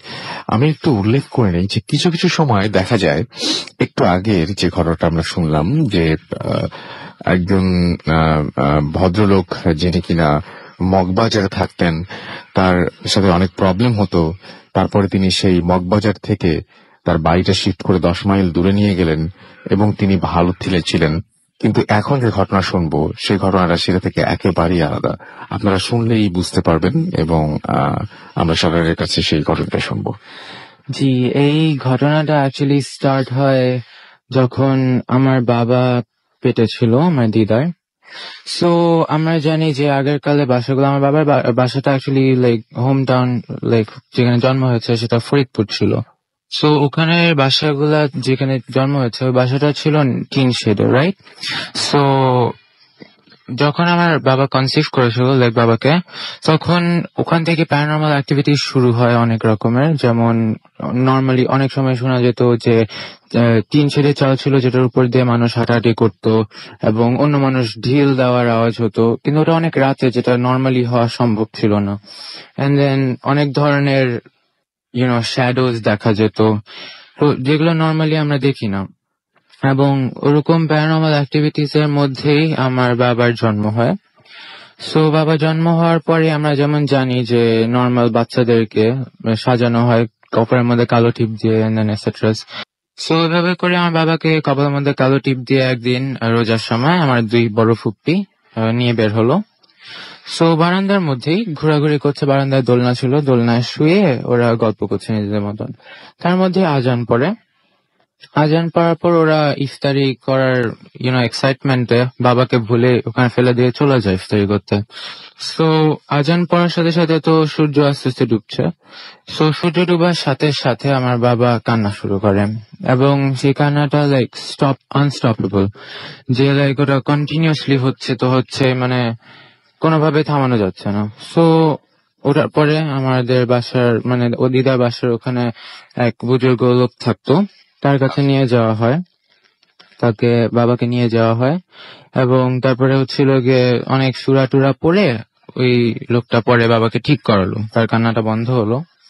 তো ওই লোকটা বারবার করে ওয়ার্ন করে দিল আমার দিদাকে যে আপনার ছেলেকে নেক্সট টাইম থেকে আর কোনো সময় কপালে কালো চিপ দিবেন না।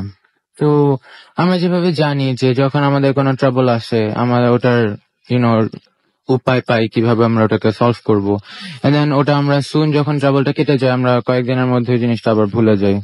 সো এরকমই কিছু একটা হলো। আমার ফুপ্পিরা কয়েক মাস পরে এক্স্যাক্টলি একইভাবে বাবাকে কাজল দিয়ে কপালের মধ্যে আবার বের করে নিয়ে যায়, এবং সন্ধ্যা হওয়ার সাথে সাথে আমার বাবা আবার কান্না শুরু করেন, এবং এবারে কান্নাটা একদম লাইক কোনোভাবেই থামানো যাচ্ছে না, এবং লাইক অলমোস্ট লাইক মরে যাওয়ার মতন কান্না করছে একটা বাচ্চা ছোট।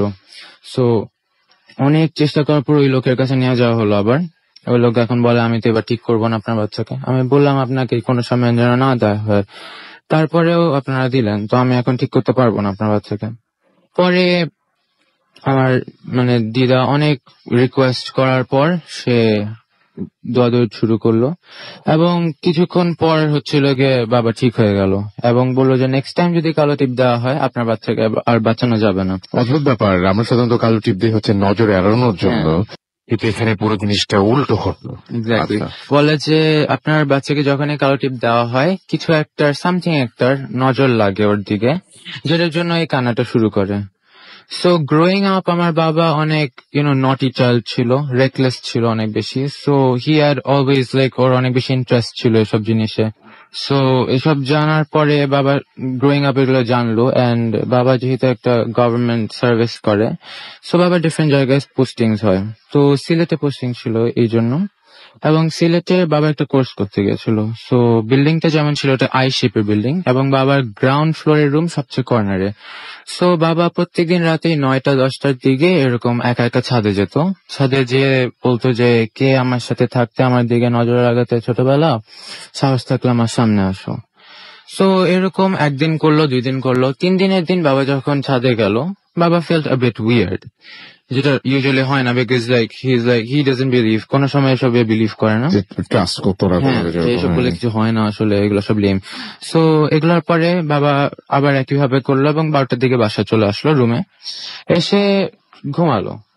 এবং নর্মালি কি হয়, বাবা শোয়ার আগে সব দরজা জানালা লক করে শোয়, কিন্তু আনফর্চুনেটলি আর সারপ্রাইজিংলি সেদিন বাবার পায়ের কাছে বা মাথার কাছে দরজাটা খোলা ছিল।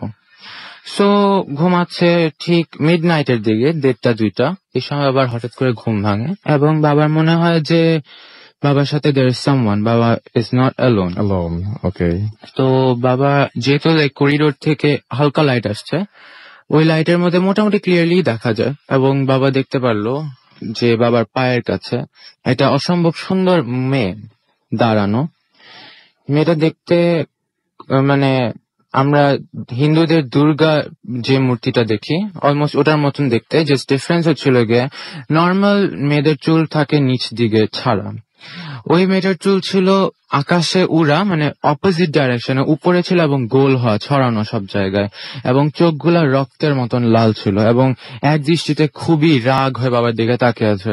তো বাবাটা দেখে মানে এমন ভয় পায়, বাবা বলা শুরু করে যে তুমি এখানে কেন এসেছো, তুমি এখান থেকে চলে যাও, এই মুহূর্তে চলে যাও। এবং এটা বলার পর সে নড়ে না কোনো দিকে, এবং একটু পরে তার বাম হাতটা উঠালো, এবং ওটার মধ্যে সে একটা মেয়ের চুল মুঠি করে ধরা ছিল, এবং এই মেয়েটার গলা কাটা ছিল।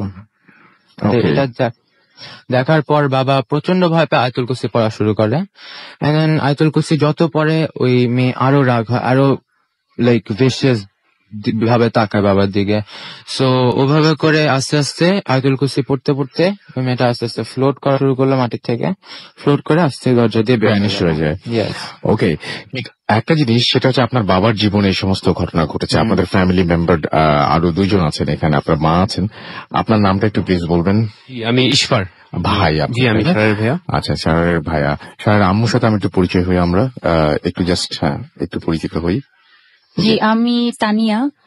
ওকে, তো আমি আপনার কাছে একটু জানতে চাইবো যে আপনি বলছি আমরা শুনছিলাম আপনার কাছ থেকে যে এই যে ওরা বলছিল যে ওনাদের বাবার যে সমস্যাটা ছোটবেলায় হয়েছিল, কিন্তু সেই সমস্যাটা রেশ ধরে এই মেয়েটিকে কি আপনাদের মানে আপনারা কেউ দেখেছেন, আপনাদের 3 জনে কেউ দেখেছেন যে মেয়েটির কথা উনি বলেন? না, আমি ঠিক আসলে মেয়েটা কেমন ছিল বা কি সেটা তো আমি জাস্ট এমনি শুনেছি। আমি কখনো ওভাবে করে তো কিছু মানে যেহেতু এটা আমি বলতেই পারবো না, কিন্তু আমি এটুকুই বলতে পারি একটা সময় যেহেতু আমার হাজবেন্ড গভর্নমেন্ট সার্ভিস করেন এবং বিভিন্ন জায়গায় তার পোস্টিং থাকে, আমরা একটা হিলি এরিয়াতে যে কোনো একটা প্লেসে ওখানে একবার, তখন আমার বাচ্চারা খুব ছোট, ওদেরকে নিয়ে আমি ওখানে গেলাম। আর তার চেয়েও আগে আমি বলি, আমার বড় ছেলে যখন আমি কনসিভ করি তখনও এই ধরনের কিছু অ্যাবনর্মাল ব্যাপার, প্যারানর্মাল অ্যাক্টিভিটিস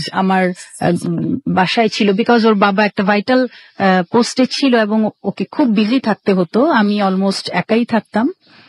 সেই সময়টায় আমাকেও কিছুটা জিনিস, এই ধরনের জিনিস ফেস করতে হয়েছে এবং আমি তখন জিনিসটাকে আসলে এভাবে দেখতাম যে হয়তো আমি প্রেগনেন্ট, সো সেই জন্যই হয়তো আমি ভয় পাচ্ছি। অনেকেই বলেন যে এই সময়টা অনেক রকম চিন্তা আসে মাথায়, ওটা থেকেই। বাট আমি ওটাকে কখনো সিরিয়াসলি ওভাবে কিছু ধরিনি।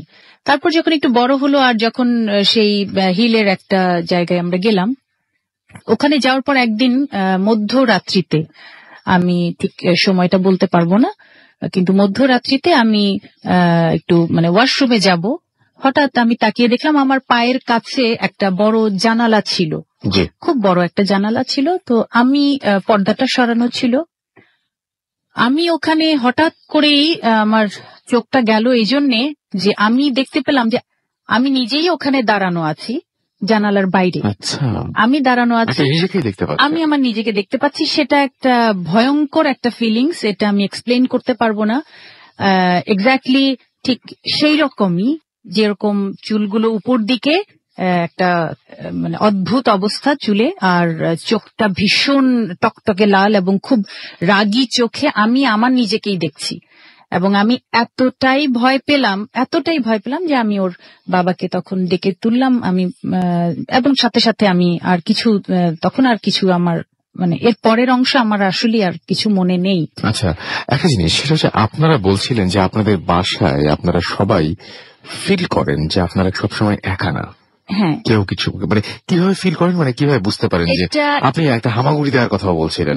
জি, একটু বলেন তো আমাকে। এটা হচ্ছে কি, যখন আমরা একটা লম্বা সময় যদি এমন হয় যে আমরা 3 জন আছি কি আমরা 2 জন আছি, তাহলে কিন্তু ব্যাপারটা ওভাবে কিছু হচ্ছে না। যখনই আলাদা আলাদা ভাবে থাকছি তখন ব্যাপারটা না, কিন্তু আমরা 4 জন একসাথে যখনই কোনো বাসায় একটু বেশি দিন আমরা থাকি, সেটা বছর 3-4 এই ধরনের কোনো কিছু, তখনই এই ব্যাপারটা কিন্তু কাজ করে।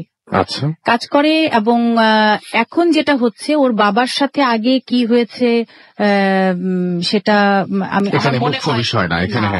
এখন যেটা হচ্ছে যে আমরা বাকিরা যারা আছি আমরা সাফারটা করি, হ্যাঁ, বা আমরা সাফার বলবো না কি বলবো জানি না, আমরা ফিল করেন বা ফেস করেন ব্যাপারটা। রাইট। আচ্ছা, কি ফিল করেন বলেন তো, বা কি ফেস করেন আপনারা, কি ফিল করেন যে বাসায় কে থাকতে পারে, তার সে কেমন, বা এই যে হামাগুড়ির ব্যাপারটা এটা কিভাবে আপনার মাথায় আসলো, বা একটু যেদিন হামাগুড়ি দেওয়ার ব্যাপারটা আসলো, হামাগুড়ির ব্যাপারটা আমি একেবারেই জাস্ট হাঁটু দিয়ে একটা, আমি যেখানে ছিলাম, যেটা আমি বলছি যে একটা বাইরের একটা কান্ট্রিতে আমরা ছিলাম, 3টা বছর ছিলাম ওখানে, এবং সেখানে যেটা ছিল যে আমাদের ফুল বাসাটা ছিল আপনার কার্পেটিং করা ছিল। এখন সেখানে পায়ের কোনো শব্দ হবে না, খুব জোরে কেউ যদি পা ফেলে তাহলে ধুপ ধুপ করে কোনো শব্দ হয়তো হবে। সেক্ষেত্রে আমরা যেটা ফিল করতাম যে 4 হাতের পায়ের একটা শব্দ, খুব জোরে কেউ ধুমধুম করে শব্দ করছে, এবং হাঁটুর মুড়ে ওখানে বসে দেন মানে মনে হতো যে উকি দেওয়ার চেষ্টা করছে, এবং সেই ফিলিংসটা আমি আসলে এক্সপ্লেইন করতে পারবো না। এটা কেমন করে কি আমি এটার কোনো ব্যাখ্যা নেই আপনার আমার কাছে, কাছে এবং নেই। আপনি বুঝতে পারেন যে এই মানুষটার অস্তিত্ব আপনাদের ফ্যামিলিতে আছে। আমি একটু পাশে আপনার আর আমি হচ্ছে আপনার নামটা একবার একটু প্লিজ বলবেন। ইশফার, আপনিও কি এরকম ফিল করেন যে আপনার বাসায় মানে আরো একজনের অস্তিত্ব আছে? কখনো ফিল করেছেন এরকম মনে হয়?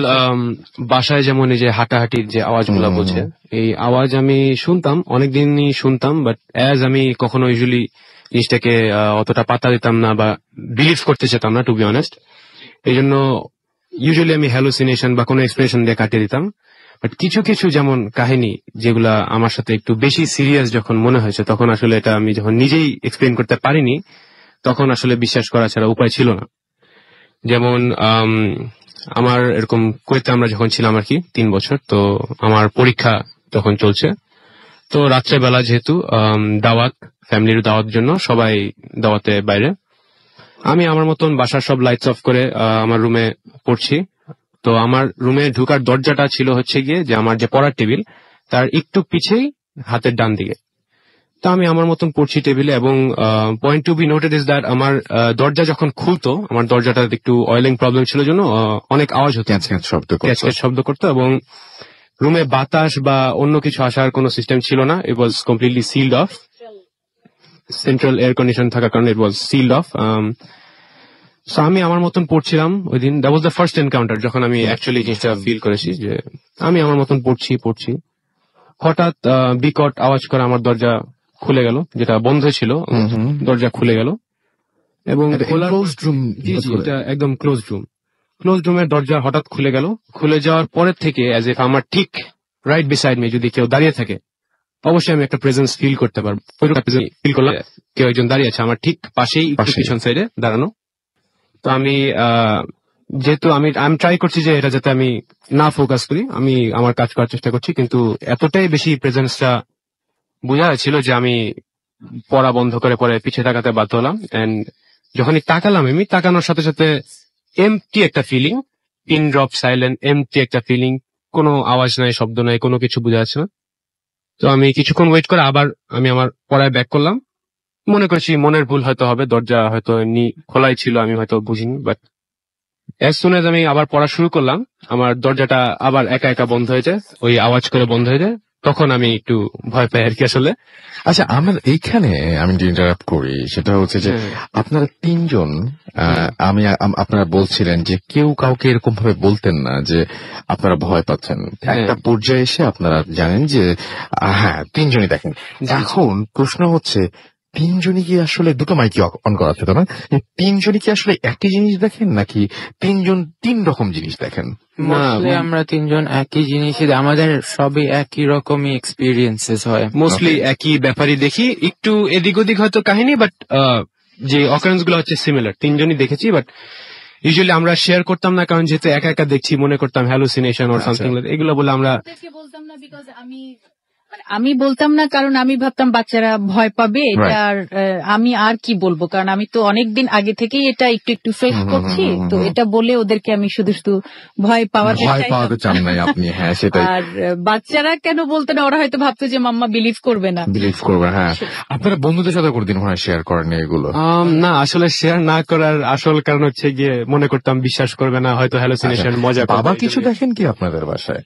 না, বাবা ছাড়া আমরা সবাই দেখি। বাবা অ্যাকচুয়ালি মেবি বাবা দেখে, এবার বাবা দেখলেও বাবা কোনো সময় বলে না আমাদের, আমরা যাতে আরো ভয় না পাই, এই জন্য আমাদেরকে কোনো এক্সপ্রেস করে এটা নিয়ে কোনো কথা বলতে চায় না। whatever it is, মানে I hope he is listening to us. তো আচ্ছা, সো আমার মনে হয় যে মানে যদি এরকম সুযোগ হয় যে উনি আলাদাভাবে যদি কোনোদিন আসেন, তাহলে আমরা হয়তো ওর কাছ থেকে শুনতে পারবো। আপনারা 3 জন সেম জিনিস দেখেন, এবং আপনারা সবসময় মনে হয় যে আপনারা একা না, এবং আপনারা প্রত্যেকে কি আলাদা রুমে থাকেন? হ্যাঁ, অলমোস্ট আলাদা রুমে থাকি, এবং আপনি বুঝতে পারেন যে আপনার রুমে কেউ একজন আছে। হ্যাঁ, আপনার রুমে, আপনাদের বাসায় যিনি থাকুন না কেন, হয় তিনি একসাথে 3টা রুমে থাকতে পারেন, আর না হয় তিনি খুব মানে সবসময় যাওয়া আসার মধ্যে পাইচারির মতো থাকেন, এই রুম থেকে এই রুম, এই রুম থেকে এই রুম, এই রুম থেকে এই রুম। এনিওয়েজ, আমরা থ্যাংক ইউ ভেরি মাচ আমাদের এখানে আসার জন্য এবং আমাদেরকে সময় দেওয়ার জন্য আপনাদেরকে অনেক অনেক ধন্যবাদ। আশা করছি যে আপনাদের এই সমস্যাটা কেটে যাবে। আমরা একটা ইমেইলে যাব এবং ইমেইলটা যেহেতু প্রত্যেকবারই আমরা একটা দেশি এবং বিদেশি ইমেল মিলিয়েই পড়তে হয়, কারণ কিছু করার নেই। সিঙ্গাপুর থেকে আমরা পেয়েছি এই ইমেলটি। আমাদের এখানে লিখেছেন যে FAE তে ক্লাস শুরু হওয়ার 18 দিন আগে আমি সিঙ্গাপুরে পা রাখি।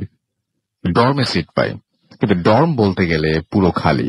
যদিও আমাদের কলেজ ফ্রি, তবুও নতুন জায়গা, নতুন মানুষ বলে নিজেকে গুটিয়ে রেখে নিজের রুমে আর বাইরে ঘুরে বেড়াচ্ছি।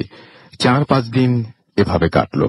সেদিন লাঞ্চ সেরে রুমে ফিরে সিগারেট ধরিয়ে বাইরে লবিতে দাঁড়িয়েছি। আমার ডিপার্টমেন্টের ক্যামেরা ইন্সট্রাক্টর আর ডর্ম সুপারকে আসতে দেখে সিগারেট নিভিয়ে দিলাম। আমার রুম থেকে 9 তলায় সি ইউনিটের শেষে। সুপার আমার হালচাল জিজ্ঞেস করে কিছু রুলস বুঝিয়ে দিয়ে যাবার সময় আমাকে সাবধান থাকার জন্য বললেন। আমি অ্যাজ ইউজুয়াল ভেবে রুমে এসে চেঞ্জ করে আবার বাইরে বের হয়ে যাই। ওই দিন আমার চাকরি জীবন শুরু হবে সিঙ্গাপুরে। সানটেক কনভেনশন হলে কারিগরি সহকারী ছিলাম। ওই দিন কাজ বুঝে নিতে রাত অনেক হয়ে যায়। ডর্মে ফিরে ফ্রেশ হয়ে কানে হেডফোন লাগিয়ে শুয়ে পড়লাম। কখন ঘুমিয়ে পড়েছি টের পাইনি। ঘুমটা বেশ মাঝরাতে ভেঙে গিয়েছিল, এটা টের পেয়েছি। আমার রুমে 2 জন থাকার ব্যবস্থা, একটা বেড খালি। আমি পানি খাবো বলে বিছানা ছেড়ে দাঁড়িয়েছি। আমার রুমের দরজা খোলা ছিল। ভাবলাম ক্লান্তজনিত কারণে হয়তো দরজা বন্ধ করা হয়নি। দরজা বন্ধ করার জন্য গিয়ে দাঁড়াতে কেমন একটা অস্বস্তি লাগছিল। দরজায় হাত দিতে হাই ভোল্টেজ শক খেলাম। ছিটকে ফুট 1.5 দূরে বিছানায় গিয়ে পড়লাম। তারপর শুরু হলো তাণ্ডবলীলা। রুমের আসবাবপত্র কেউ যেন আছড়ে মেরে নিচে ফেলছে। যা দেখলাম তার লিখার ভাষা নেই।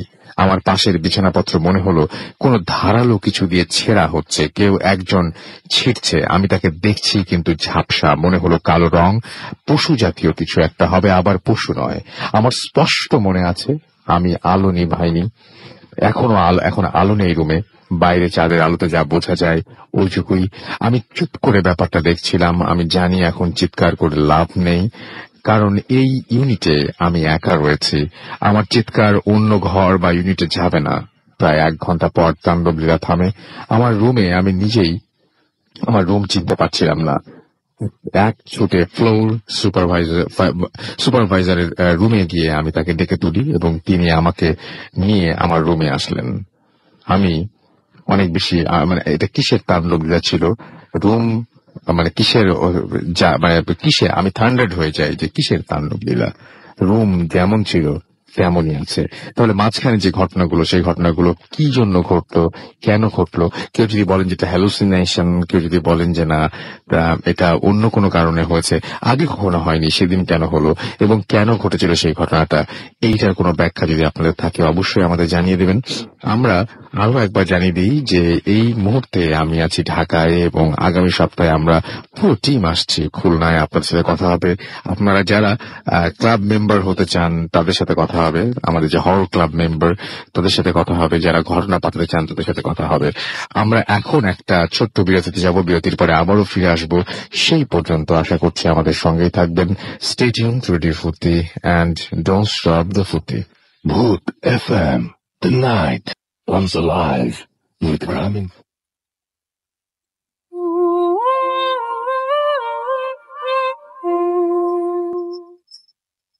Welcome back. শুনছেন সবসময় রেডিও ফুর্তি 8.2 FM। আমি রাসেল আছির সাথে, আমার সাথে রয়েছে মাসুম এবং আজকে অতিথিরা। আপনাদের সবাইকে স্বাগত জানাচ্ছি ভূত এফএমে। এবং সঞ্জীব আতুল আমাদেরকে লিখেছেন, আমাদের শুভ ওয়াসারাত সেই থেকে লিখেছেন মন খারাপ, দোয়া করেন আমাদেরকে। এছাড়া দেখতে পাচ্ছি শাকিল এসএমএস করেছেন মুহিম ধানমন্ডি 32 থেকে। এছাড়া আমাদেরকে মাইশা এসএমএস করেছেন, এসকে জীবন দিনাজপুর থেকে আমাদের এসএমএস করেছেন, সজীব খান আমাদের এসএমএস করেছেন, জিপু অন্তু বরিশাল থেকে আমাদের এসএমএস করেছেন, ডক্টর জুবায়ের আমাদের লিখেছেন অসম হচ্ছে, অনেকদিন পর শুনছি। রিসেন্টলি ঢাকা হচ্ছে রাসেল ভাই উইথ নিউজ আচ্ছা দেখা হচ্ছে, আচ্ছা ওকে রিসেন্টলি দেখা হচ্ছে উইথ নিউজ স্টোরি। ডেফিনেটলি আমি ওয়েট করছি আপনার জন্য। আমাদেরকে এছাড়া শওকত সাভার থেকে এসএমএস করেছেন নাফি, এছাড়া আমাদেরকে মুস্তাক বেদিরোড থেকে এসএমএস করেছেন আমাদেরকে আরো অনেকেই। আমরা আজকে বরিশাল থেকে শেফা এসএমএস করেছেন, এছাড়া আমাদেরকে এসএমএস করেছেন দেখতে পাচ্ছি আসিফ নিয়াল চাঁপাইনবাবগঞ্জ থেকে। যাই হোক, আমরা এই শুক্রবার যদিও ঢাকা থেকে করছি, আগামী শুক্রবারে আমরা করছি খুলনা থেকে, সেই বিষয়ে নিশ্চয়ই আপনাদের মনে আছে। আমরা এখন চলে যাব ডক্টর আলিফের কাছে, আবারও তার ছোট্ট একটা ঘটনা শুনে আসবো আমরা। এবং আলিফ শুনি আমরা। জি রাসেল ভাই, ঘটনাটি হচ্ছে সেলিম নামক এক ব্যক্তির সাথে ঘটা। তো তিনি গভর্নমেন্ট জব করতেন। তো আগের ঘটনার মধ্যে কিছুটা, যখন নতুন বাসা নিবেন আর কি, তো সে নিউলি ম্যারিড ছিল আর কি, তার ওয়াইফ মুন্সিগঞ্জে ছিল। তো সে তখনও বাসা পায়নি, যখন বাসা পায় তো বাসায় ফার্নিচার উঠিয়ে সবকিছু রেডি করে তো নিয়ে আসবে, এরকম প্ল্যানিং চলছে। এমন সময় যেদিন ঘটনা ঘটে সেটি 1998 সালের দিকে। তো প্রচন্ড বৃষ্টি ছিল রাসেল ভাই সেদিন। তো সে বাসায় আসে, তার বাসাটা ছিল এরকম যে তিনতলা যে পাশে যার ফ্ল্যাট, তার অপোজিট সাইডে যার ছাদ। তো ওই ছাদের চাবি তার কাছেই থাকতো। তো গভর্নমেন্ট কলোনি রাসেল ভাই।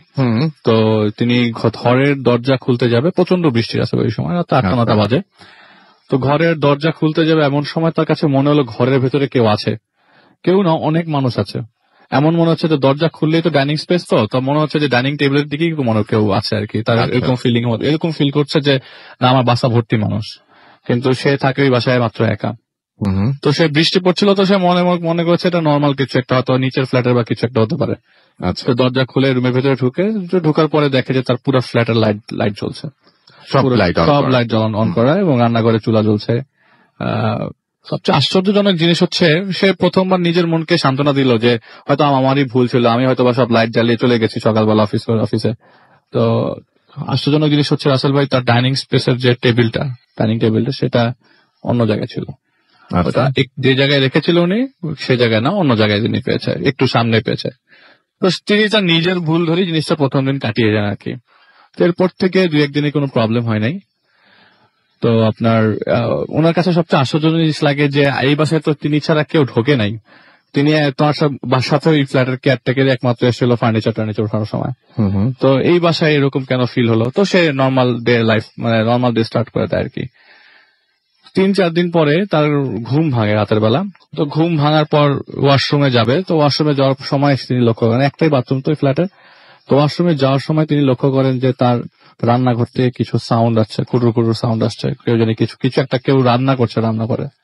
তিনি রান্নাঘরের দিকে এগোতে যান, গিয়ে দেখেন যে রান্নাঘরের চুলা জ্বলছে, কিন্তু চুলা সে জ্বালিয়ে রাতের বেলা ঘুমিয়ে পড়েছে। তার এটা এখন স্পষ্ট মনে আছে। তো উনি দেখলো যে না, আস্তে আস্তে জিনিসগুলা এক্সাজারেট করছে, অনেক বেশি হচ্ছে। তার কাছে মনে হচ্ছে যে তার পাশে ছাদের মধ্যে কেউ অনেকে হাঁটছে ছাদের মধ্যে, তার রুম থেকে সাউন্ডটা পাওয়া যাচ্ছে। সবচেয়ে মজার বিষয় রাসেল ভাই, তিনি পরের দিন যখন অফিস করে আসছে, তো নিচেই তাকে দোতলার ভাড়াটি আটকায়। দোতলার যে থাকে সেই গভর্নমেন্ট অফিসারটি আটকায় আর কি। তো তিনি বলে যে ভাই, আপনি তো মনে হয় উপরে উঠেছেন, একটু লক্ষ্য রাখেন আর কি। গভীর রাতে প্রচন্ড শব্দ হয়, ধুম শব্দ হয়, আমি ঘুমাতে পারি না, কালকে 2 বার আমার ঘুম ভাঙছে।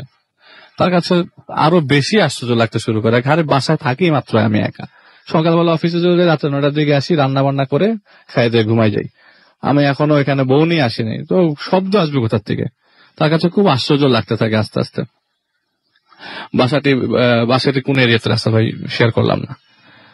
তো তিনি, তার কাছে আশ্চর্য লাগে। তো উনি তো ওই বাসার যে কেয়ারটেকার তাকে বলে যে এরকম অবস্থা, আমি তো প্রতিদিন এরকম কিছু শুনতেছি, এরকম কিছু দেখতেছি, প্রত্যক্ষ করতেছি, আমার কাছে মনে হচ্ছে আমার বাসায় কেউ আছে।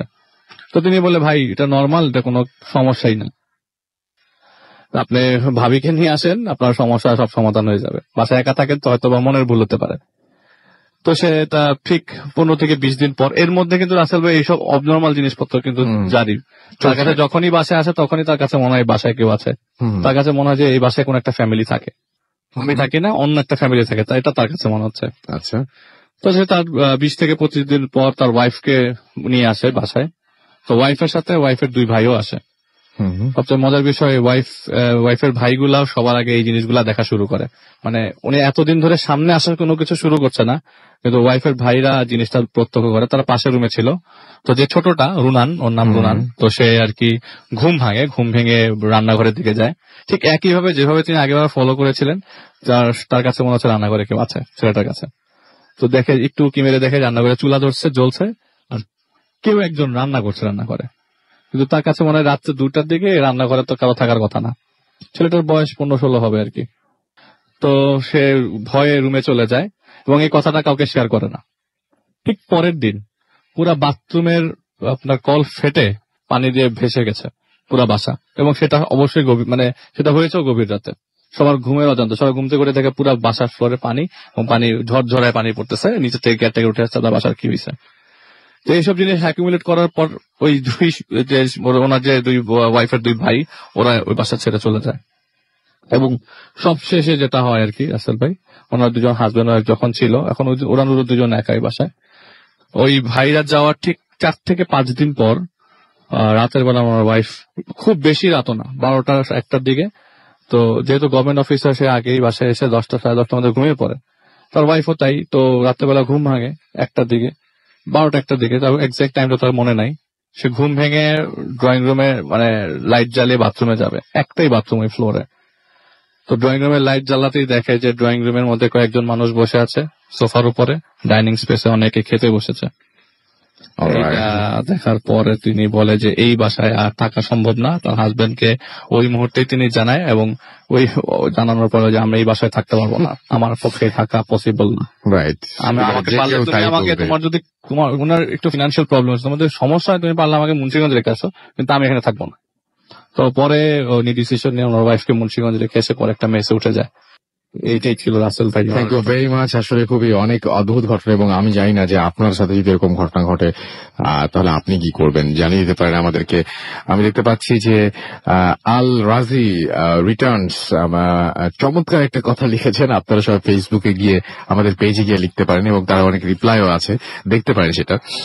হুসাইন আল ফারা পরাগ আমাদের সাথে আছেন, আমাদের সাথে রাজু আহমেদ আছেন খুলনা। রাসেল ভাই কংগ্রেচুলেশনস, খুলনাতে ভূত এফএম হবে, অনেক ভালো লাগছে। আমরা খুলনাবাসী আপনাদের অপেক্ষায় থাকলাম, আমরাও খুব অপেক্ষায় আছি আপনাদের ঘটনায়। বরিশাল কবে আসবেন? আবরার আশরাফুল জানিয়েছেন খুব তাড়াতাড়ি, খুলনার পরে বরিশাল হয়ে যেতে পারে। হ্যাঁ, খুলনার পরে বরিশাল হওয়ার একটা পসিবিলিটি কিন্তু আছেই, সো রেডি থাকেন আপনারাও।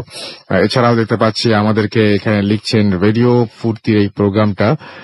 আচ্ছা, মিষ্টি মনি আমাদের সাথে আছেন, এবং আমাদেরকে দেখতে পাচ্ছি সাদ খান SMS করেছেন এখানে, লিখেছেন এখানে। আচ্ছা, মিষ্টি মনি আমাদের এখানে লিখেছেন, তারপরে সাদ খান আমাদের এখানে লিখেছেন, এবং আমাদের এখানে লিখেছে। আচ্ছা, মিষ্টি মনি অবশ্য অনেক মজার একটা কমেন্ট করেছেন, সেই কমেন্টটা আপনারা দেখতে পারেন এবং সেখানে আপনারা রিপ্লাই দিতে পারেন।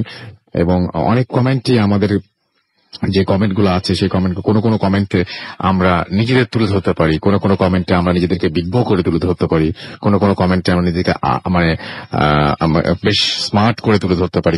মানে এক একটা কমেন্টে এক এক ধরনের ব্যাপার থাকে, কিন্তু শুধুমাত্র মতামত প্রকাশের ব্যাপারটাই কমেন্টে না, আর অনেক কিছু থাকে।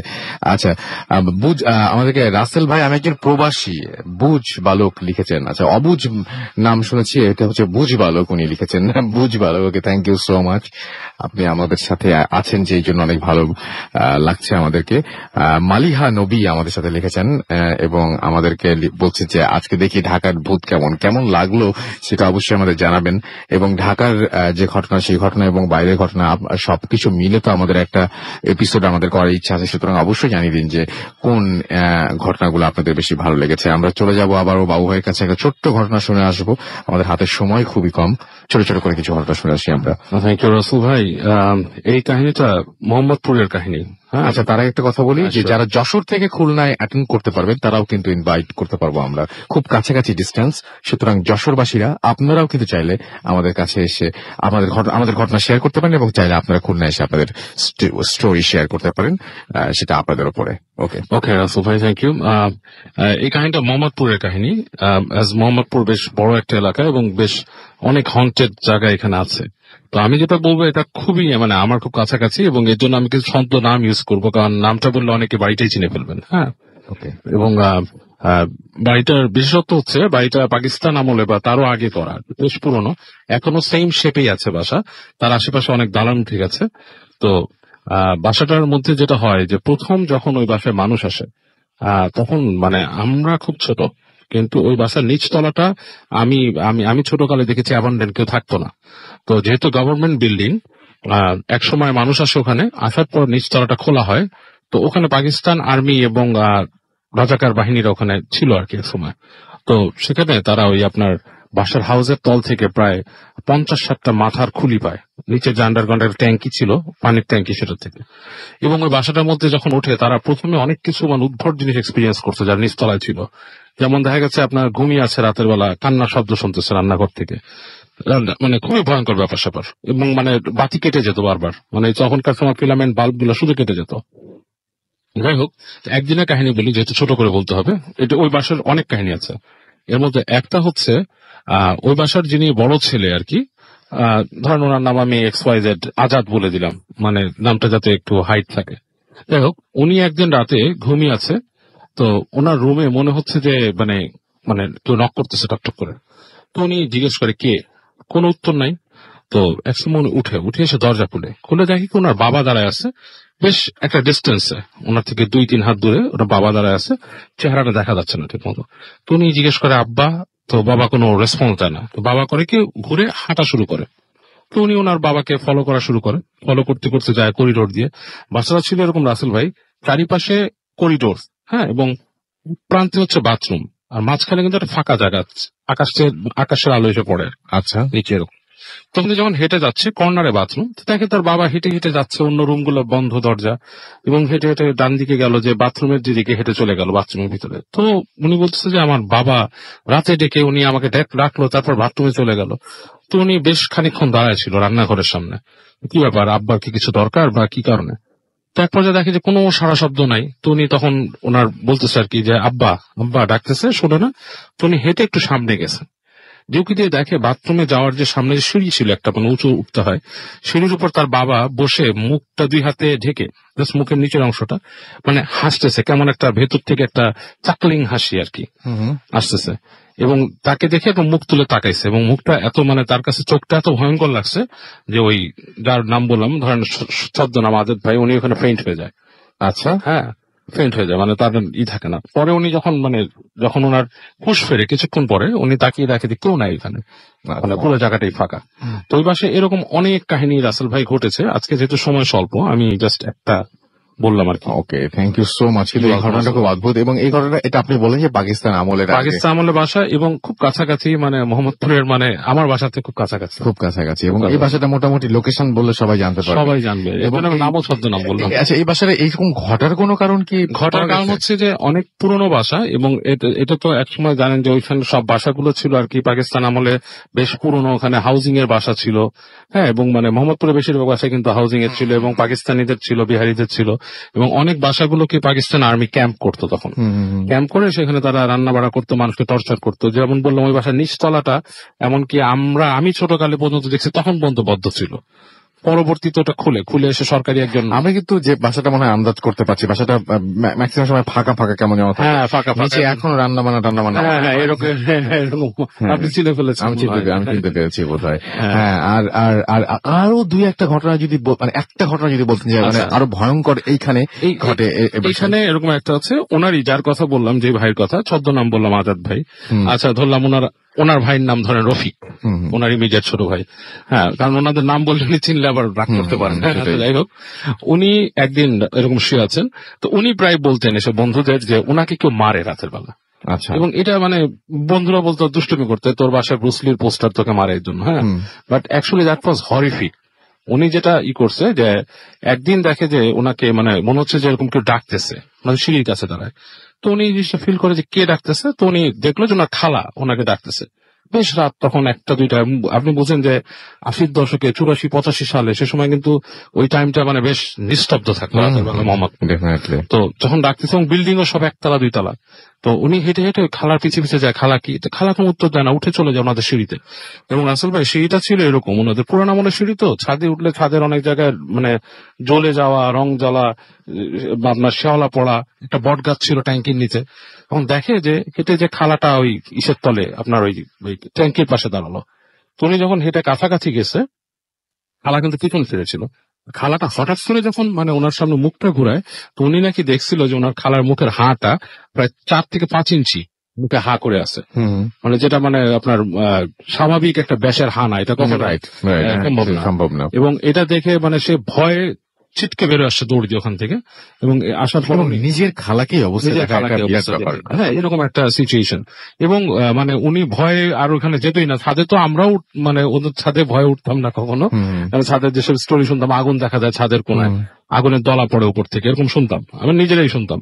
এবং ওইটা ছিল ওই 3 তলা বিল্ডিংটাই ছিল মানে 2 তলা উপরে ছাদ 3 তলা, ওইটাই ছিল এলাকার সবচেয়ে হাইয়েস্ট বিল্ডিং এই সময়। আরেকটা ছিল কাছাকাছি 4 তলা, অনেক পুরনো, এখন ভাঙাচোরা অবস্থায় আছে। ওই ছাদের উপরে উঠলে সংসদ ভবন দেখা যেত তখন, কারণ মাঝখানে কোনো বিল্ডিং ছিল না। হ্যাঁ, অনেক বড় ক্লু দিয়ে দিয়েছি, অনেক বড় ক্লু দিয়ে দিয়েছেন। এবং এখন বিল্ডিংটা অনেকটা ভাঙাচোরা অবস্থায় আছে। এবং মজার ব্যাপার হচ্ছে ওই বাসার বেশিরভাগ ভৌতিক ঘটনা যা শুনেছি ওনাদের কাছ থেকে, সবই হচ্ছে তারা নিজেদের মানুষ দেখতো, এটাই আজব জিনিস।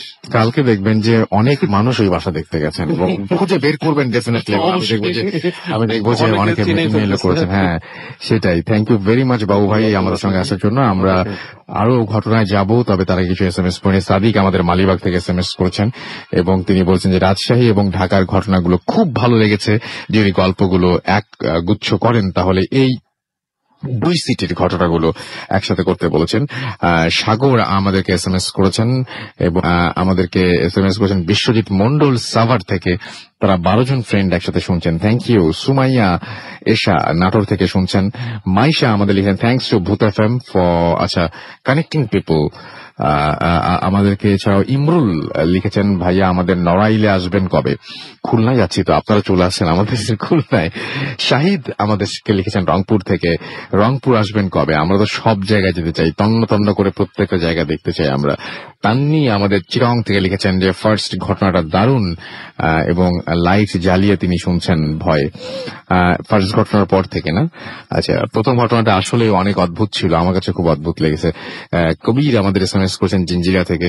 কিন্তু ব্যাপারটা হচ্ছে কি, আপনারা প্রত্যেকটা ঘটনা যদি একটু নিজেরা ঠিকভাবে চিন্তা করেন এবং অবলোকন করেন ঠিক ওইভাবে, যে তাহলে দেখবেন যে আপনি যদি শুধুমাত্র যে ঘটনাগুলো আমরা শোনালাম সেই ঘটনায় যে জায়গাগুলো রয়েছে সেই জায়গাগুলো নিজেদের কল্পনা করেন, তাহলে কেমন লাগবে?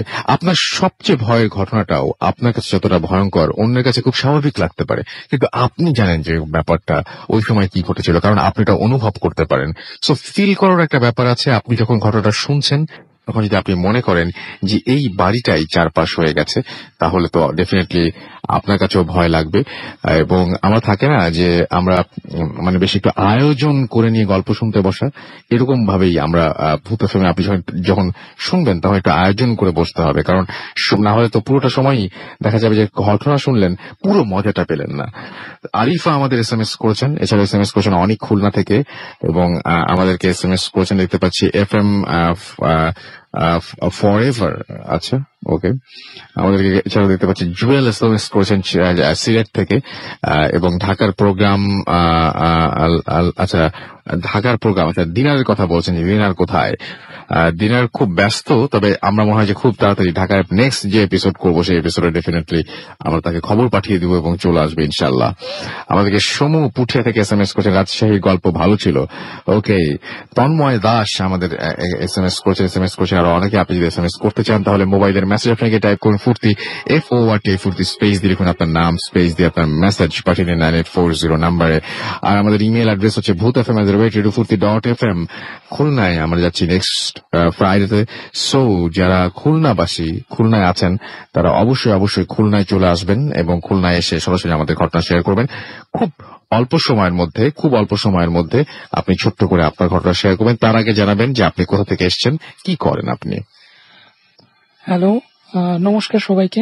আমি হোলি ফ্যামিলি ক্রিসেন্ট মেডিকেল কলেজের 4th ইয়ার স্টুডেন্ট। ওকে, ছোট্ট করে শুনবো একটু। হ্যাঁ, আমি যখন মেডিকেল ফার্স্ট ইয়ারে ভর্তি হই তখন আমি আমার কলেজেরই কিছু সিনিয়র ভাইয়াদের সাথে উঠি একটা ফ্ল্যাটে। তা তখন প্রথম দিকে ভালোই যাচ্ছিল, বেশ আনন্দে ছিলাম। তারপরে 3-4 মাস যাওয়ার পর যেটা হলো সেটা হলো রাতে 10:30 বা 11টা এরকম টাইমে আমি প্রতিদিন খাবার দাম। তা একদিন হঠাৎ খাবার কিনতে বের হওয়ার সময় 3তলা সিঁড়িতে দাঁড়াই, তখন হঠাৎ করে লাইট কাঁপতেছে। আমি কিছু বুঝলাম না, পরে লাইটটা বন্ধ হয়ে গেল। লাইটটা বন্ধ হওয়ার পর আবার চলে আসলো। যখন চলে আসলো তখন আমি দেখলাম 2তলা সিঁড়িতে একটা বাচ্চা মেয়ে দাঁড়ায় আছে, আমার দিকে তাকায় এবং সাথে সাথেই নেই। আমি প্রচন্ড ভয় পেলাম, প্রচন্ড ভয় পেয়ে বাচ্চা মেয়ে তখন আসার কথা ছিল না, তাই না? বাচ্চা মেয়ে অবশ্যই ওখানে আসার কথা ছিল না, এবং আমি এক ঝলকের জন্য দেখছি বিষয়টা। খুবই ভয় পেয়েছি এবং তাড়াতাড়ি ভিতরে গেলাম। ভিতরে যাওয়ার পরে আমার বন্ধু ছিল রাজাত এবং আমার দাদা ছিল কৃপেশ সুবেদী। আমি রাজাত আর কৃপেশ দাকে নিয়ে আসলাম বিষয়টা দেখার জন্য, কিন্তু কিচ্ছু ছিল না, তারা কিচ্ছু পায়নি। এবং তারপর থেকে আপনি এই মেয়েটাকে বিভিন্নভাবে বিভিন্ন সময় দেখেছেন, এবং এই মেয়েটা মানে অনেক সময় যে বোবা ধরার মতন যে ব্যাপারটা সেটা এই মেয়েটা ঘটাতো আপনার সাথে। এবং এইটা কি এখনো চলছে আপনার সাথে? এখন আপাতত কিছুদিন বন্ধ আছে। কিছুদিন বন্ধ আছে? কেন বন্ধ আছে একটু বলতে পারবেন? এটা কিছু করেছিলেন আপনি, মানে কারো কাছে গিয়েছিলেন? হ্যাঁ, কৃপেশ দা যে ছিল সে নেপাল থেকে এসেছিল। নেপালে উনি পাশ করে চলে গেছেন। তা উনি নেপাল থেকে তার যে দিদিমা ছিল তার কাছ থেকে অনেক কিছু শুনেছিলেন। রুদ্রাক্ষের একটা মালা ছিল, সে মালাটা উনি আমার কাছে দিয়েছিলেন। এবং শ্রীমদ ভগবত গীতা যেটা ছিল সেটা আমার খাটের পাশে সবসময় থাকতো এই ঘটনার পর থেকে। ওকে, আপনার কি মনে হয় যে আপনার মানে আপনি একজন ডাক্তার, সবসময় লাশ মানে থেকে শুরু করে পেশেন্ট, মানে মানুষ মৃত্যু চোখের সামনে মৃত্যু হচ্ছে, মানুষের চোখের সামনে মানুষ হাসছেও তার চেয়ে বেশি, বাট সবকিছু দেখছেন, তারপরেও আপনি ভয় পেয়েছিলেন? আমি তারপরেও ভয় পেয়েছিলাম, প্রচন্ড ভয়। এটা মানে বলে বোঝানো যাবে না, বলে বোঝানো যাবে না। Thank you. আরো একদিন আপনার ঘটনা শুনবো। আমরা একটা ছোট বিরতি যাবো, বিরতির পরে আমাদের ক্লাবের মেম্বাররা ওয়েট করতে বাইরে, তাদের সাথে কথা বলবো এবং আমরা আরো কিছু খবর আপনাদের জানিয়ে দিব। সেই জন্য আরো কিছুক্ষণ আমাদের সঙ্গে থাকতে হবে। স্টে টিউন টু রেডিও ফুর্তি এন্ড ডোন্ট স্টপ দ্য ফুর্তি। FM, the night comes alive with Graminfo.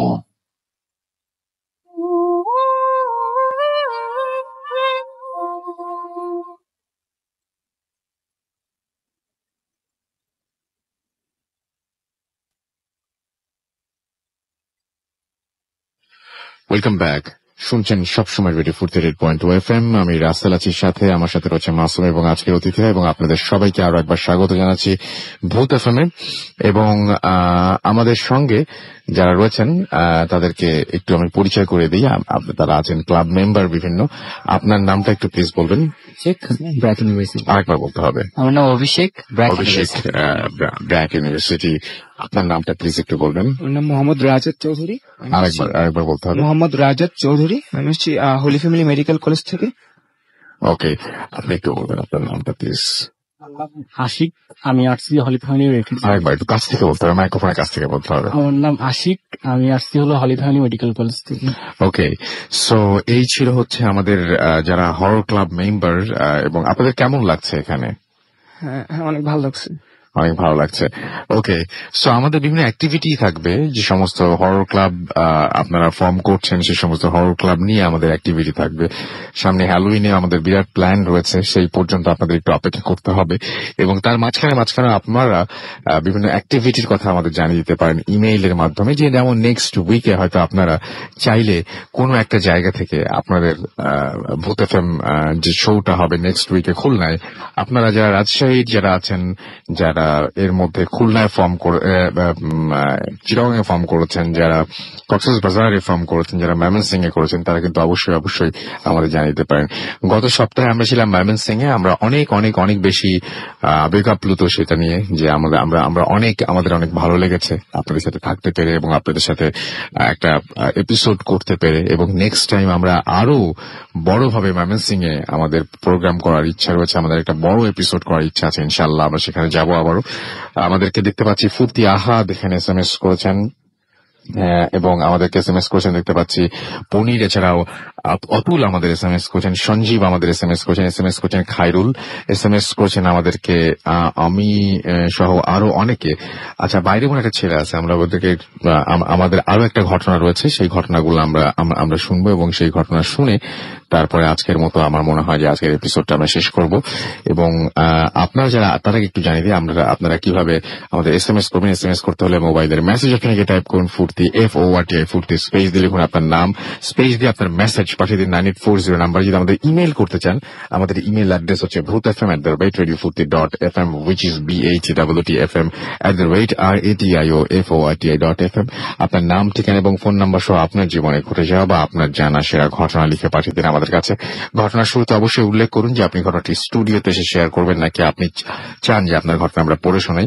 আপনারা তো জানেন যে নেক্সট উইকে আমরা যাচ্ছি খুলনায়, সুতরাং খুলনাতে যদি আপনি খুলনায় যদি বাস করে থাকেন বা খুলনার অধিবাসী হন বা আপনি যদি যশোরে থাকেন, তাহলে তো খুলনা খুব কাছেই, আপনারা কিন্তু চলে আসতে পারেন এবং আমাদের সাথে এসে আপনাদের ঘটনা শেয়ার করতে পারেন। সো খুলনা এবং যশোরবাসী আপনাদেরকে জানাচ্ছি স্বাগত আগামী ভূত এফএমে। এবং আপনারা বহুবার বলেছেন যে কবে খুলনায় আসবে।